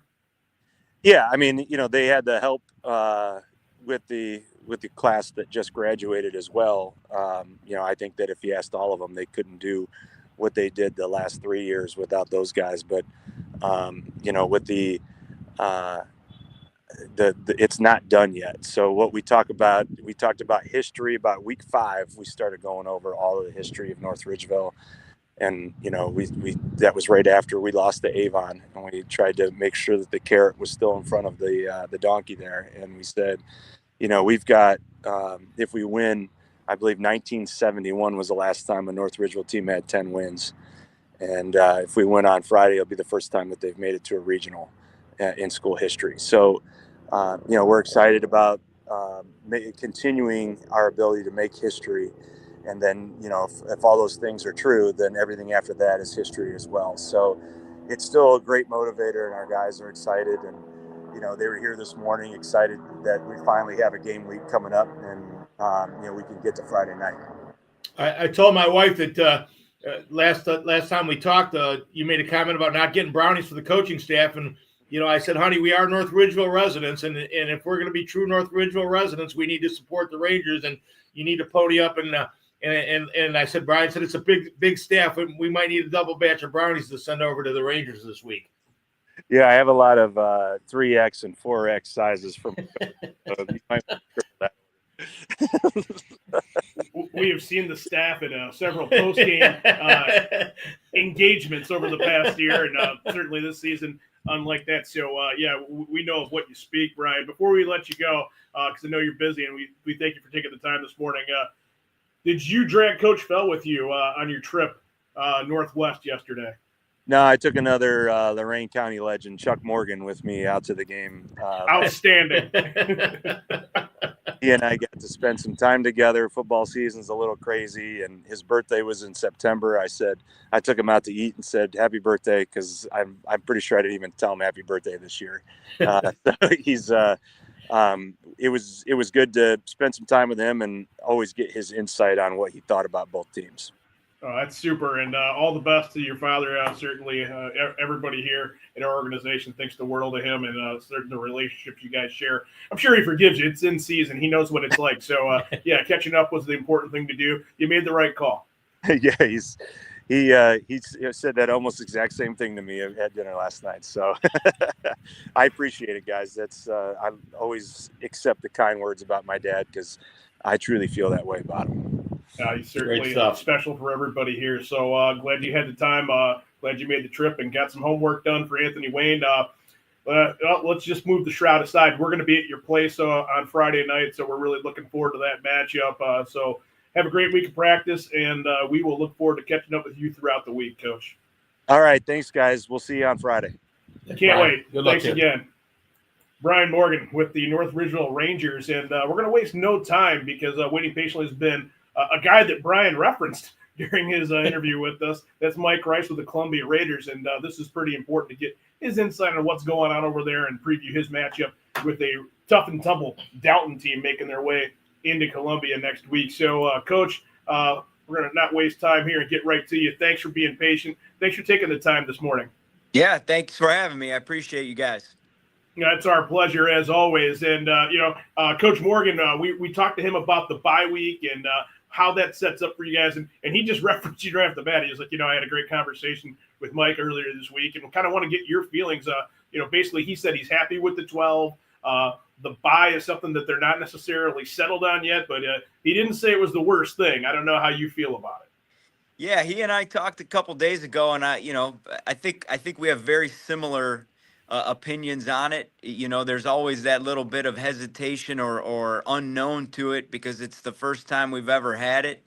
But at the same time, I think if you had to make the choice, you probably take it. You get to rest up, you get the extra week to kind of prepare for what you think you're going to see, and we took advantage of that, and we took advantage of some days to just give our kids time to decompress for a day and relax and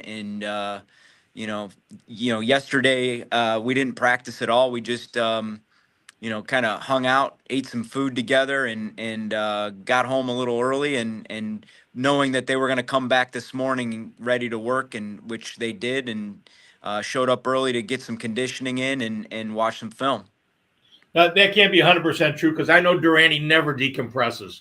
He's on the edge 24/7, and he doesn't know how to get off the edge.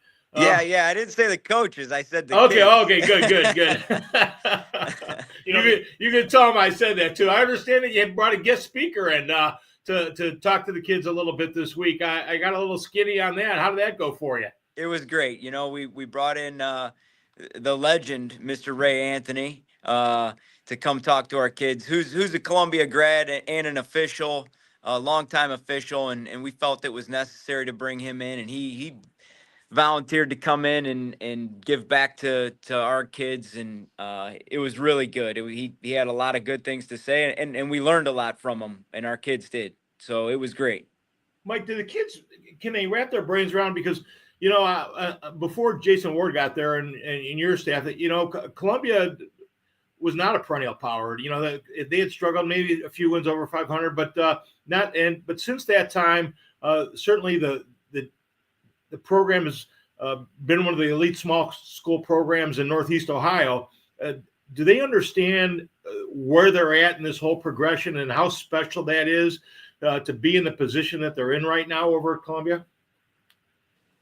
Yeah, it's something that we've talked about a little bit this year, about not taking that for granted, and knowing that and being confident that they are a good team we want to take that next step and raise the bar to the next level.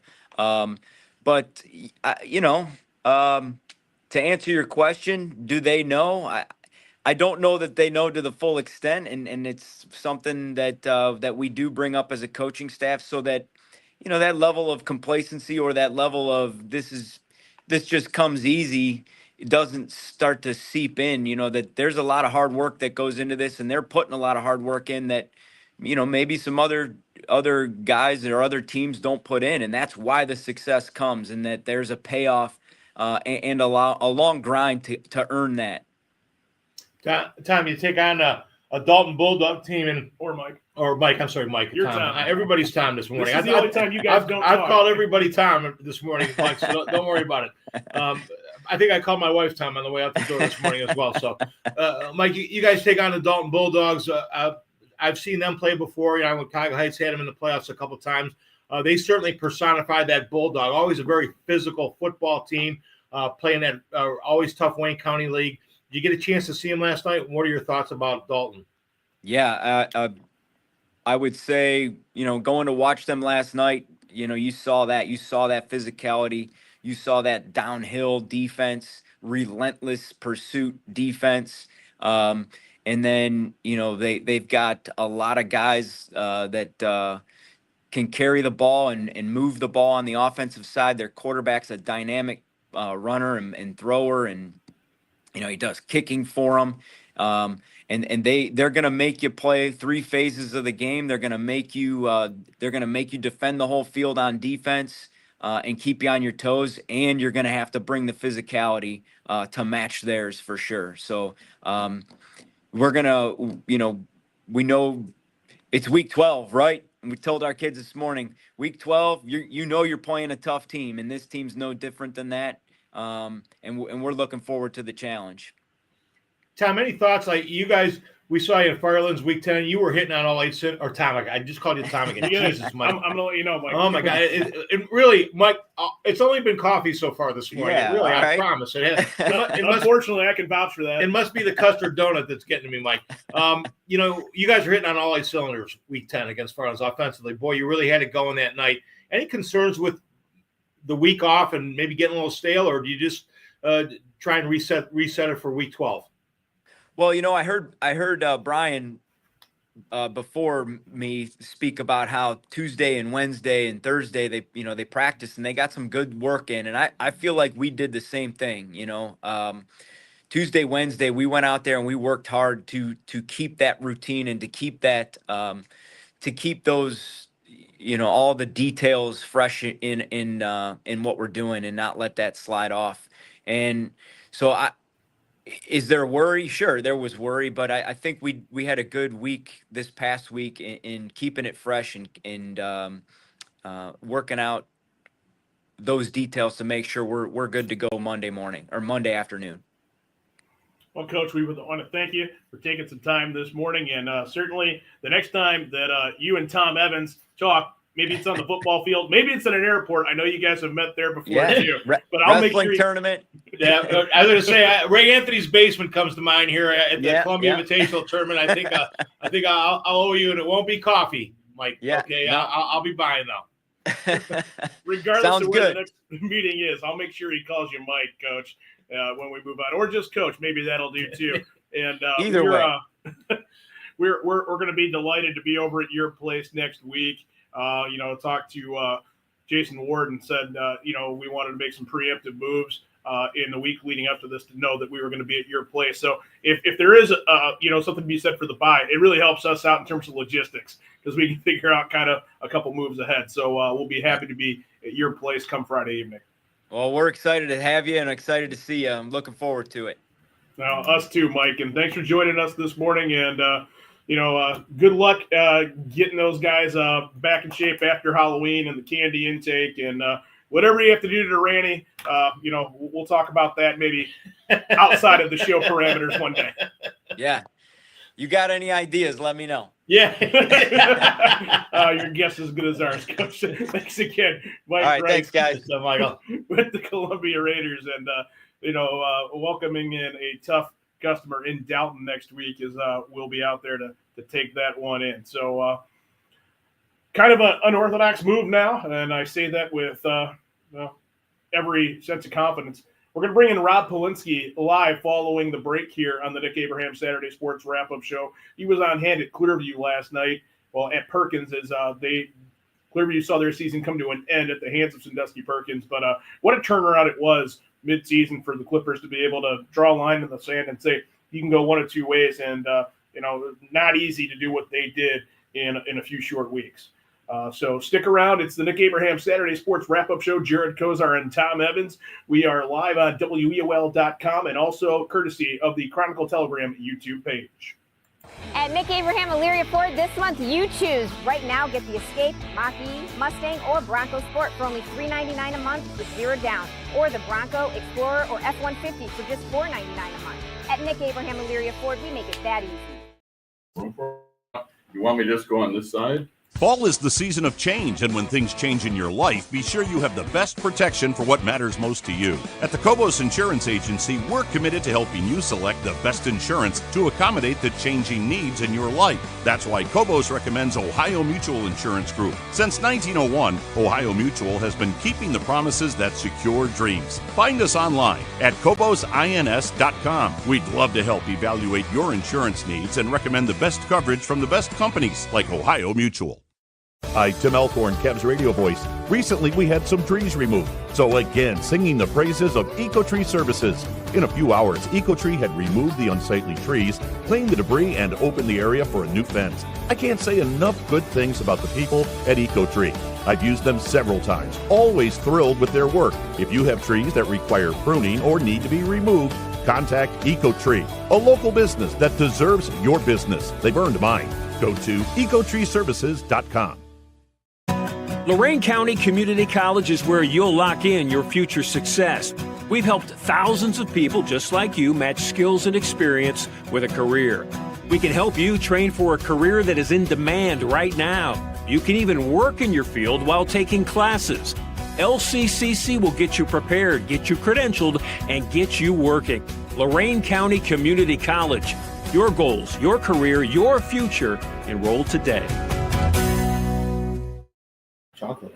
And welcome back to the Nick Abraham Saturday Sports Wrap-Up Show. Jared Kozar, Tom Evans, and Rob Polinsky, the first three-man booth on the wrap-up in quite some time, and certainly in this new format. Want to bring Rob in here to talk kind of about, well, a lot of things, but first and foremost, Rob, you made the trip out to Sandusky Perkins last night. The Clearview Clippers season comes to an end, 51-7, but, Tom and I were talking prior to you showing up and, throughout the game last night, just nothing to hang their heads about. I mean, that's a hell of a Perkins team for sure, and historically a really successful program. But, Clearview turned it on halfway through the season and really turned some heads in their own conference. And then certainly I think, obviously statewide people said, hey, they belong. Guys, think about it. As long as we've been covering sports, Tom's been around it longer than we have, but you and I have been doing this for quite a while. I was thinking back to this last night driving home. I can't think of a team that really did what Clearview did when you consider all the circumstances. They get a coach, their longtime coach leaves. Their new coach comes in with less than a month before the season starts. They start out 0-4. They get a win. And then I think people forget they lose again the next week. It wasn't like they went 0-4 and then went on the 6-game run. So now you're 1-4. You have to make a change at quarterback because your quarterback's injured. It's not working. So they bring in a running back, have him be the quarterback in week 5. You stumble to Firelands and lose. You lost to Black River. You win the last 4. And, oh, by the way, one of them was Columbia. You just had Mike Rice on. That was his only regular season loss. One was Keystone, which they were down by 2 scores twice. Came from behind to win. So I'm trying to think. I can't really think of a team that went through what they went through and started 0-4 and 1-5 that would end up being 5-5. And then last night, I mean, Perkins is a team that last year, guys, played in the state championship game, lost by 1 point. And I really think after talking with them this week, being there last night, they are motivated. I have no idea if they're going to go on a run and, get there, but it's going to take a hell of a team to beat them. I can tell you that. And they were focused from the very beginning. They were ready to go. And there was, as you said, Clearview had nothing to hang their head about. There was nothing they could do. That they were just outmanned. They had 29 kids on that team. And that doesn't mean they had 29 healthy kids, right? They had 29 kids dressed. They gave it their all. And they just ran into a better football team. I'm sure it was the best team they saw all year. Yeah, Cody Kea and company really, just flipped the script over there halfway through the season. You talked about it. Making personnel changes is tough to do when you have personnel to make the changes to. When you just have to kind of fabricate and manufacture, that says a lot about somebody in their 17th year, let alone their first year. Exactly. What he went through. Now, I think it really helped in the transition that the kids knew Cody. That he was on the staff. He'd been there since 2020. He learned from our good friend Dave McFarland at Lorain from 2017 to 2019. And I think Cody got it, right? Like the kids, really liked him and that helped. And then another thing last night, Tristan Tilly, their best running back, he gets hurt in the first series. And then he comes back and basically is playing on one leg defensively. He played at linebacker, but he didn't run the ball again. So, they were giving the ball to Xavier Ricks. He had 16 carries on the season. So, and going up against a defense that had given up 12 points a game, that if you look at their scores, once they got into the SBC, they killed Bellevue and Clyde by over 40 and 50 points. Bellevue and Clyde played in the playoffs yesterday in their region. So, that's really how good game. Yeah, exactly. But that's how good Perkins has been playing once they got into the SBC. They had some health issues at the beginning of the year, different things they were going through. Their quarterback, Schweinfurth, this young man coming into the game, guys, he had thrown for over 2,000 yards this year, 24 touchdowns, 1 interception. 1 interception and 217 attempts. I'm writing out the stats, and I'm looking at it 3 or 4 times because I'm thinking, I have to be looking at this wrong. It's got to be a misprint. Right. Yeah, that's got to be a misprint. There should be a 0 or another number after that 1. Now, and I would give Perkins credit. They had their second string in there in that game late in the second quarter. Their ones never played in the second half. Schweinfurth was 4 for 5. and he threw 2 bombs that you can't throw the ball any better.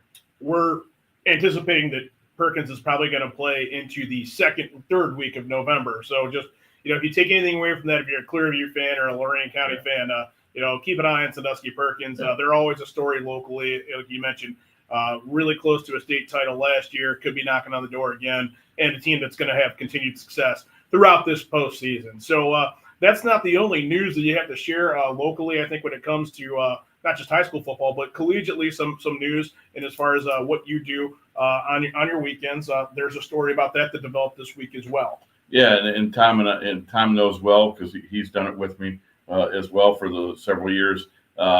Interim coach Mark Carney, Lakewood St. Ed grad at Kent State, has been named head football coach. So they took the interim tag off. He's now the head coach. He's got a deal through 2029. You're going to have Mike Elder on in a little bit. He's got a couple of his alum that are on that team. And I couldn't be happier for Mark and his staff. CJ Conrad, our friend from Keystone, right, is the special teams coordinator. He's on that staff. What Mark did in his short time is incredible. And I'm just happy for him. And I'm really happy for that staff. And I'm happy for those kids that now that they know they have some stability. And I think going forward, they have a local guy who gets it, and now it's going to help them with their recruiting, and we'll see what they do. They beat Eddie George and my Falcons to kind of seal the deal. So, hey, if I got to take it on the chin like that, I guess I'm happy that it results in somebody, getting a stabilized program in the future. As I talked to you this week about Rob, I just watching them play with the enthusiasm and the excitement and the aggressiveness on both sides of the ball has been fun this year because, we went through that for spell with them, and it just seemed like it just keep getting worse week after week. And to watch them come out and the play with the excitement and the passion that they're playing with right now, I think I said I texted you, they're still a little undermanned, and that wasn't the phrase I used, but they're still a little bit undermanned because a lot of kids bailed. They did. It was tough. A lot of kids bailed. So Mark not only has done that with those kids that chose to stick around, but he's gotten the most out of them. He's moved some kids around position wise. They've been a big play team on offense. It's a very different defense this year. Watching them, They're very aggressive defensively. I think that's a reflection of Mark as a head coach, though, as well. So, they've gotten more aggressive on defense, like you said. They brought in a new defensive coordinator. Think of this, guys. They brought in several coaches for this year, and those guys that signed on, they didn't know it could just be a 1-year deal, and then you might be moving on again. One of those is former Mr. Football in Ohio from Mentor, Bart Tansky. You guys might remember that name. I remember the name, quarterback at Mentor. And, so not just for Mark, but for his entire staff. Now they've got some stability. They are aggressive. Cherokee Valeria, the new DC, has, I think, brought in a different mentality. If you're going to lose, why not take a swing, right? And they are. They're coming after people. They're really doing some very, very aggressive things defensively. It's fun to watch. I've been picking up the games on the radio with you, and then the ones that are on TV, Kent knows, and we're getting into action. Right. So we're away from weekends now, and you're going to be Mr. Weeknight now. Wednesday night. The fun begins with Maction, and Rob Polinsky. Certainly, you can hear him with Kent State if you choose. And again, you talked about it locally. A lot of good Lorain County athletes have found their way to that program. And, rather than taking a break right now, we're just going to add Mike Elder to our program. And, we'll talk with him about a lot of things, Avon, and a lot of things that have to do with the postseason in Division II, Region 6. But, maybe start there in terms of, what Mike's seen, what he thinks about a move like that in order to retain talent and make it a stabilization move for kids. And quite frankly, he's got kids in this program that are going to find their way there. Guys, I heard you really clear, and then when you put me in the thing, you were a little jumbled. So I'm sorry, I didn't hear your question. I apologize. Okay, sorry, Mike. I think we're going to headset up because the three of us. But yeah, we were just talking about the movement. Like we said, we're gonna talk certainly Avon football and some more things that have to do with the playoff picture, specifically Division II, Region 6. But we've got Rob Polinsky here. We were talking about the coaching decision at Kent State to extend and give Carney the job on a permanent basis, and maybe the impact it has on you and some of your guys that are either considering Kent or the folks that you have that are already there. Yeah, no, CJ Conrad was actually just in our school yesterday and, was down in the weight room and talking to us about our current guys that are there and looking at our guys that are graduating this year and recruiting. So, CJ's a great coach and had such a great career at Keystone and then Kentucky. So I have a lot of respect and, know him very well. And then Coach Carney recruited as the offensive coordinator and quarterback coach, Nolan Good. So I got to know him very well, sit through several basketball games, and couldn't be happier for that group. They've got 3 wins under their belt now after not winning any games a year ago. And the MAC is highly competitive, as Rob knows. Every week you could lose or win to anybody in that league. You got to show up and play your best. So I hope they get some more wins and find a way to keep that momentum rolling. And I couldn't be happier. Coach Carney's a great guy. Hey, Mike, before we get into your football team, you got to be excited, and the Avon community's got to be excited for your volleyball team playing for a chance to get back to the state Final Four. They've got a huge game with Wadsworth. I know you follow all Avon sports and what Coach Kaufman has done. You got to be excited about their opportunity later this afternoon. Yeah, Coach Kaufman is the daughter of Chad Kaufman, who used to be our building principal for a long time. And so when I knew her, she was just a little girl, still not even in high school yet. And then we interviewed her. I don't know how many years it's been now, but when we brought her in, she was obviously doing a fantastic job at Vermilion, and we knew we hit the lottery with her. She's an outstanding math teacher in our district, and as a coach, she's had our volleyball team playing at the highest of levels, and she's got great talent on that team, and we feel really good about their legit shot of winning a state championship. And in Avon, we want to be good in everything, and we are right now. Our soccer teams are doing outstanding jobs too. Our cross country team down at the state meet. So it's a great day to be an Eagle for sure. It's a great time, in Avon athletics. Mike, we talked to you last week about preparing for the off week. You talked to your mentor and close friend, Larry Karras. How did the off week go for the Eagles? I thought it went great. We gave the kids off Monday. Our goal, we sat down as a staff. We said our number one priority was health and just to recharge batteries. But then we wanted to make sure we cleaned up some things that we were struggling with. And so we were fixing ourselves. And then obviously we peeked ahead to Olmsted Falls because we knew the game that we were going to play the winner of, and we thought Falls would win that, and they did. So we were able to accomplish 3 goals, and I thought it was good. And, the health of our team will be better. There's a worry, of course, Falls played a game and they're in a routine, and last year we had to win 6 games to win a state championship. So it's not like you can, not play and do well. So Falls is coming right off of a normal routine, and you watch a lot of college football, NFL football, and when you have those long delays, sometimes teams don't come out clicking. And so we're trying to avoid that. I thought we did the right things, but only time will tell Friday night how we respond and how we play. Yeah, we talked about that too, about momentum, about some teams playing this week 11 game and having actually some momentum built up versus, you're sitting and whether we like it or not, they're 15, 16, 17-year-old kids. And sometimes the focus isn't as sharp as we'd like it. Did you do anything out of the box to kind of keep them focused, Mike, or did you just try to keep a routine in place? No, we practiced Tuesday, Wednesday, Thursday, Friday, and, we shortened up the practices to make sure they were efficient, but I thought our kids were ultra focused. I did. And so that was the good thing. And then this morning, I just walked off the field. We did a purple-white scrimmage where our sophomores scrimmage our freshmen. We've been doing this, and we do it for 3 weeks as long as we're still playing in the playoffs. And so what an opportunity. I get to be the official, by the way. That's fun. I'm the referee. I leave there with a newfound respect for those guys, for sure. Did you yell at yourself, Mike, if you were being the ref?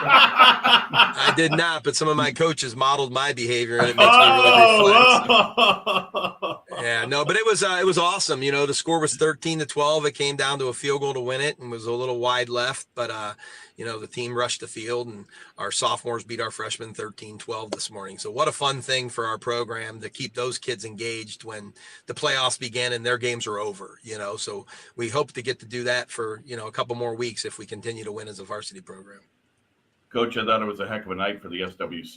Even though Midview loses, they've certainly had a heck of a year and go to Rocky River, and they're right there. And, you guys playing Olmsted Falls, again, it seems like it's almost an annual tradition, in the playoffs. And again, the strength of this conference, I think, shows itself, throughout the beginning of the playoffs. If I'm not mistaken, Berea Mid-Park had a big win last night as well. So, just your thoughts on playing Olmsted Falls again, which, again, it just seems like it's an annual tradition, in week 12 or somewhere along the playoff trail. Yeah, you know, when it's a Friday night and you're playing against these league opponents, it's obviously fierce competition, and I'm as competitive as anybody. But I think anybody who knows me, and I think the coaches in our league know how much respect I have for all of them. You know, at our county meeting, our co-coaches of the year in the county were Coach Morgan and Coach Armstrong. And, you know, I nominated both of those guys. And Coach Morgan, obviously, they went 9-1, had a tremendous year at North Ridgeville, and they've got my attention. They're doing things the right way with their youth program, and they're building everything the right way. And we want great competition in Avon, and we get it every week in the SWC. And, you know, and then Coach Armstrong, think about Midview. You know, they've not taken the path of least resistance. Some teams have left the SWC, and I'm not shooting daggers at them, but the teams that left the SWC to become more competitive, quite frankly, they're not as competitive. You know, they're still not great football teams and programs. And so Midview stayed, Amherst stayed, and those teams are ultra competitive. And I have no more respect for anybody than Midview and Amherst, who are smaller schools on the smaller side of D2. And I really wanted Armstrong to get that win last night. I know Coach Wells, he's a Mount guy, and I love him, but I'm always going to cheer for SWC teams. And doggone it if Midview almost didn't get it done, which shows you how strong our schedule is in our league. And I'm proud of that, and I'm happy for Berea as well. And, you know, Midview, I mean, they're the smallest team in the league. They're D3 in football. So, you know, some of those schools that you mentioned that left, you know, they're bigger than that. And they decided to leave, but, you know, so be it. So now, you know, you're back to your normal routine. And I know you've seen Falls, but those numbers they put up last night are eye-popping. Over 500 yards of rushing on just 31 attempts, and no running back ran the ball more than 7 times. That tells me that they've got several running backs that can, you know, get the job done, and they must have a heck of an offensive line to put up numbers like that. Yeah, Coach DeLuca and I were talking after our game, you know, and I said, maybe this will be the year, Coach, where we don't have to play until a regional final, but it never works out that way. I think the gods, the football gods, want us to play twice a year, and they present major challenges with that triple option, and they're good at it. You know, they do things well, and you've got to be physical to stop that offense. And so we are better as a program in Avon because of the nature of what Olmsted Falls does. And Fremont Ross just was outmanned physically. They physically just beat them up. And, you know, we recognize and know what we're up against. We work hard year round in the weight room to be able to try to stop that offense, but it's a big task for sure. And so our guys will be excited. You know, we have tremendous respect for Falls, and you don't put up those stats without that. But, you know, I think to his point, Coach Lucas' point was, like, we see the triple option at least twice a year. So at least we have a little bit of knowledge on what's worked and what hasn't worked against it. And his thing is, when you play teams out of league and they haven't seen it, what an advantage for Olmsted Falls. And so I bet if he had his choice, he'd like to play someone who hasn't seen that 2 times for the last 6 years. And certainly we don't like looking at it. So we'd be okay with that too. But as it is, we're going to have another great SWC matchup Friday night in Avon, and it'll be just another version of what's been outstanding games for the last, 8 years. Well, that's exactly what Coach said when we talked to him a little bit earlier. He'd rather not have to see it twice a year, Mike. And Coach Cicchetti certainly, as well as anybody, has figured out how to defend the triple option. Again, some of it's the amount of time that you see it. And they really, Tommy comes from a defensive background where when he first took a look at it and they switched over that, he said, this is tough to defend, and which is why they went to that. And anything special, I mean, it can be tough to simulate in practice during the week to have your scout team run it because there's a lot going on with that. So you got to count on your backups to really do a nice job for you to get ready for that too. Yeah, it was nice to be on a bye week getting ready to play them because we had an extra week to prepare for it, but you just can't simulate the speed and obviously how well they do it. So, I mean, we're getting extra practice against it, so that's good, right? But at the same time, we can't simulate that speed and how well they do it. And so we're just going to have to come and battle and fight and claw. And, we just all about getting stops. They're going to move the ball a little bit. We know that. And they'll try to shorten the game, which is what they always do. And they will. So we'll be limited in how many possessions we get. And, we know the formula to beat us. And so they know it as well. It's not a secret. So we just have to go out and execute and play and, create a few turnovers, hopefully too. And score one more point than them at least in advance, because that's what the playoffs are. And in Division II, where we're at, if you think about our road to it, we got Falls, in the first round, which is the toughest draw of any of the top 4 teams, no question. We know that. And then, if we win, we have to go on the road probably to play a game, which is crazy. Someone's going to get a home game, because the state changed that. And that was something I didn't know. So whether it's us or Falls, we'll be at Wadsworth, and that's interesting because, strength of schedule doesn't come into play at all in high school football. And so now you're rewarding 1 and 2 with home games. So it is what it is. We just got to figure out a way to beat Olmsted Falls. We know that's not going to be an easy task. Well, Coach, best of luck on Friday. Really appreciate your time. Thanks so much, and good luck to the Eagles, not only with football next week, but with your volleyball team later on this afternoon. I appreciate it. And just a shout out to our boys and girls soccer teams as well. We got a big game. Our boys are playing our rivals, and that's a big game. And our girls also have a huge game. So it's a great fall sports season for Avon. And I'm proud of all those teams. But thanks for having me on, guys. Thank you, Mike. Thanks, Mike. That's Mike Elder. We're going to take a timeout. We'll be back, and we'll wrap up the Nick Abraham Saturday morning wrap-up show right after this.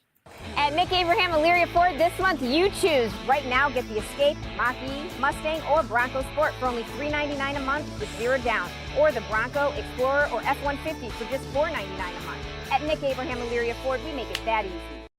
High school football in Lorain County is all about tradition, pride, and community, and that's what Stewart's Appliance is built on. For generations, Stewart's has been the family-owned appliance store you can count on for quality products and personal service. From refrigerators to washers, ovens to dishwashers, Stewart's has what you need to keep your home running.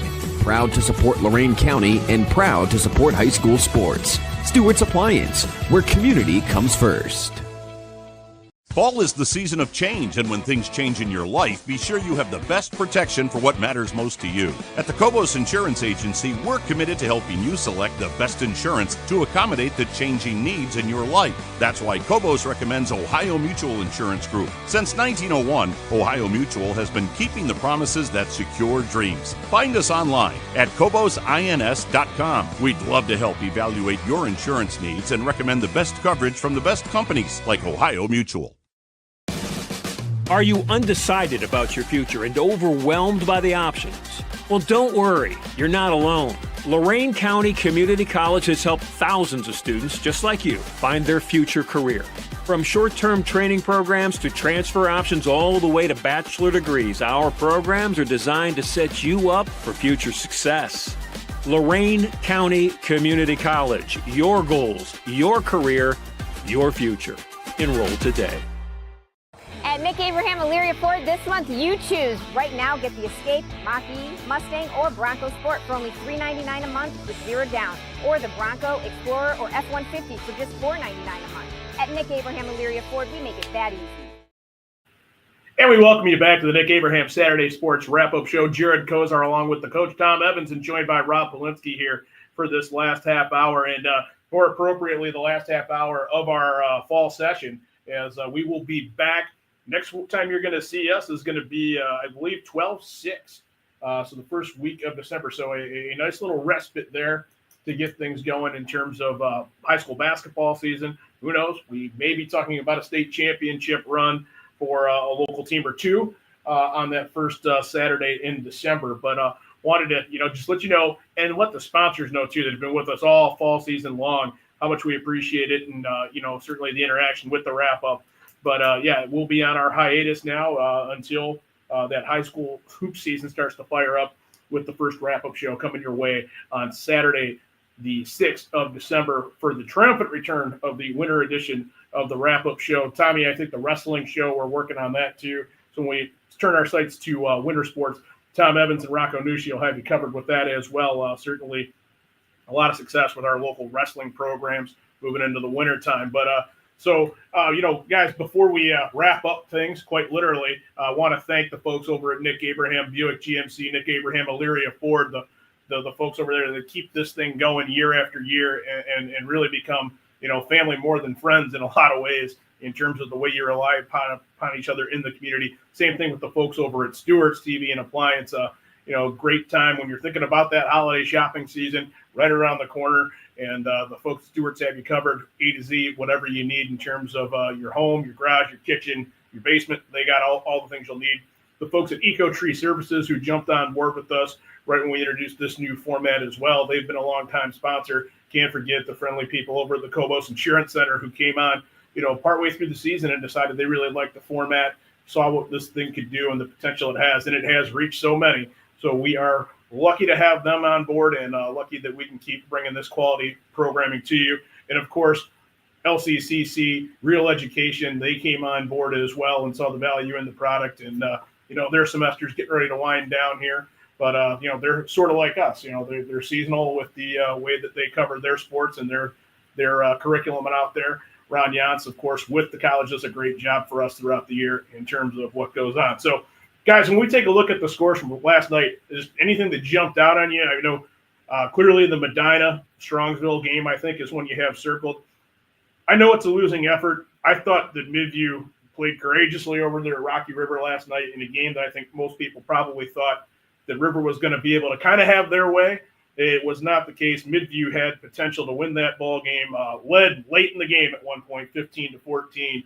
Jack Armstrong has really turned some heads over there in terms of what that Middies program does. They graduate a ton of talent and a lot of seniors, but when you talk about the numbers for a Division III school, a lot of freshmen on that Midview roster last night. If they can cultivate that talent, Midview's really back to being a puncher in that conference. I think that's a reflection of Jack. I think they've stayed the course over there. They know what the plan is. They want to be physical with you up front. They want to run the football. I think he's got a real solid foundation in place over there. And I like what Mike said about Midview kind of staying the course in the SWC when other teams are bailing out, and they knew what their size was doing over at Midview, but yet they stayed. They know what that level of competition is, and I think that playing in the SWC and the performance last night, that's no shock to me because they week in, week out, they know who they're going to face, the Avons, the Olmsted Falls, the Avon Lakes, the Amherst, and then the turn around and play a Rocky River, who was an old SWC opponent at one time.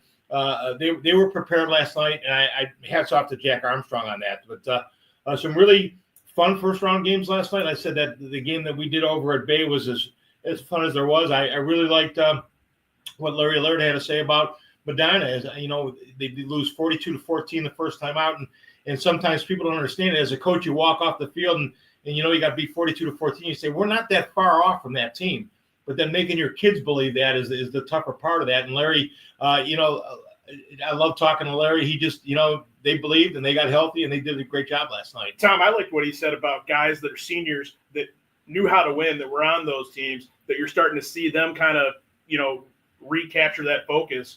And it couldn't happen at a better time. A movie that's near and dear to our hearts, Planes, Trains, and Automobiles, especially when you talk about the month of November. Larry Laird, he's the real article. Yeah. What you see is what you get. He really is. Oh, great stuff. Fun season. This format, we talked about this before we came on the air, Jared. When you told us last summer that this is what we're going to go with, I'm scratching my head a little bit because I'm not as technologically savvy as my friend Rob Polinsky is next to me. But, you are.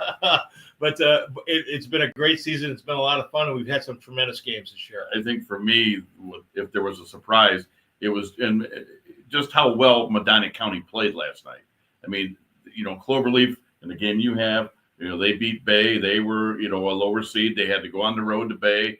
As you guys just mentioned, Medina bounces back and beats a team that beat them in the regular season. And then Brunswick went to Massillon Jackson. The Jackson Polar Bears are a great program, and they were within one score of that. So I just think overall how Medina County played last night is what probably surprised me a little bit because I'll be honest, I thought there was a chance that they could go 0-3, and they went 2-1 and could have won the third. That's exactly what Michael Keefe said when he was on. And I got to tell you, speaking of Medina County, we brought it up with Keefe, Black River, a score, a heartbeat, a win away maybe from being the 7th school in Medina County to make the postseason. They would have been in action last night. So, there's a lot of good things happening just a little southeast of here. It's not that far for those of you that are looking to find something outside of Lorain County to engage with. Certainly our products intertwine with everything that has to do with Medina between the Gazette's coverage and our Medina County matchup. We want to make sure that there's eyes watching what goes on in Medina County.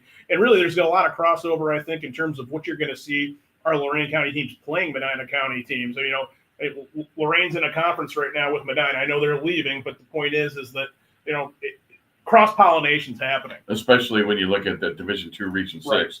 whether it be Avon, Lake, or Falls, somebody's going to run into Highland or Wadsworth. They're getting familiar. Yep, right. Real familiar. Ridgeville's in that conversation too. Yeah, absolutely they are. And so, it wouldn't surprise me if down the road too, maybe you start to see more non-conference games with Lorain County schools and Medina County schools. We're all familiar with Black River since they're in the LC8. You mentioned they were almost in the playoffs. 6 of the 7 schools make it. 3 got byes. 3 played last night. 5 of the 7 are still alive. And the one that didn't make it, Black River, finished 13th, 1 spot out. Right. It talks a lot about what's going on. So, Bill, before we get rolling with everything, I just want to say thanks to both of you. Thanks to the folks that are making this product the way it is right now here at Lorain County Printing and Publishing. It starts with President and Publisher Bill Hudnut, who said, guys, we got to figure out a way to do this. I want this to continue, and I want this to be the way it is. And he really tasked Rocco Nushi and said, you're going to be our person that leads us into the next phase of what goes on here with this organization. And this one really, guys, is for Rocco. Rocco was the one that came up and developed this and said, here's what we can do. He took things from different people that showed him how to do it. He taught himself a lot of ways to, come up with connectivity options, to, engineer an entire broadcast on his own. He spent a lot of time this summer when a lot of other people were out doing fun things, clowning around. I was certainly one of them. Rocco was hitting the books and coming up with ways in which to make us be successful. And, really, there's been some learning curve, but I think that overall, I couldn't be happier with the way this has turned out and developed. Well, the viewers get it. The coaches get it. We kept the show going that, quite frankly, I think for all of us, it's probably the favorite thing we do, right? I mean, the Saturday morning show has been fun. It's been a staple forever. We've been able to maintain it. Now you've been able to grow it just in a little bit of a different way. A great way you thank those sponsors, and what is near and dear to me is those are all names that we're all familiar with. So all those sponsors stuck with it as well, and they knew how it used to be. Now they know how it's going to be right now, and I'm just grateful when I heard all those names, that those are names that we're all familiar with, people that have done business with our company for a long, long time, and they believed in it. And thanks to Rocco and you for putting this together. It's been a lot of fun. I'm just flying the ship. Rocco's the guy that came up with the blueprint. So I want to thank him. He's going to enjoy some well-deserved time off in the next couple of days. So safe travels to the Rock Dog. Coach, we'll catch up with you in terms of your assignment next week. Rob, you'll be joining us in week 3 of the playoffs, I believe. Sure. And until then, again, Don't forget. Oh, yeah. We've got a Game 7 tonight in MLB as the Dodgers, of course, Rob Polinsky's second favorite team, were able to, it was a really good win last night for them to defeat Toronto 3-1. Exciting finish to the game on a double play that was a really good throw from Kike Hernandez to double up, get the runner at second base, and force a Game 7. So we'll see what happens tonight. You can't ask for much more of a big slate of college football and also a Game 7 in the Major League. So that's going to do it for us on the no. That's going to do it for us on the fall edition of the Nick Abraham Saturday Sports Wrap-Up Show. I want to thank everybody that participated. Ron Yantz, co-host. Tom Evans is a co-host. Rob dropping in today. Again, Rocco and I, just doing what we can to keep this thing going. It's a heck of an endeavor. It's a lot of fun. All the coaches that seamlessly engaged with this new format and really started to embrace it. It was really funny. I think the first couple of weeks, nobody had the video on. Halfway through the season, everybody's got the video on. They're showing their guys in the locker room. We got some great backdrops, too. Good backdrops. So we're really working on it. This is a new way to engage with this product, and we really hope you enjoy it. Certainly we do. And it's only going to get better from here on out. So take a few weeks off, and we will see you again come the first weekend of December. And we'll be talking maybe a state championship in terms of high school football for 1, maybe 2. Who knows how many more of our teams might advance to that level. It'd certainly be a good thing to have. If not, we've got a full slate of high school hoops coming your way real soon. So thanks again, everybody. We appreciate you tuning in and interacting with these products, and we'll see you real soon down the road.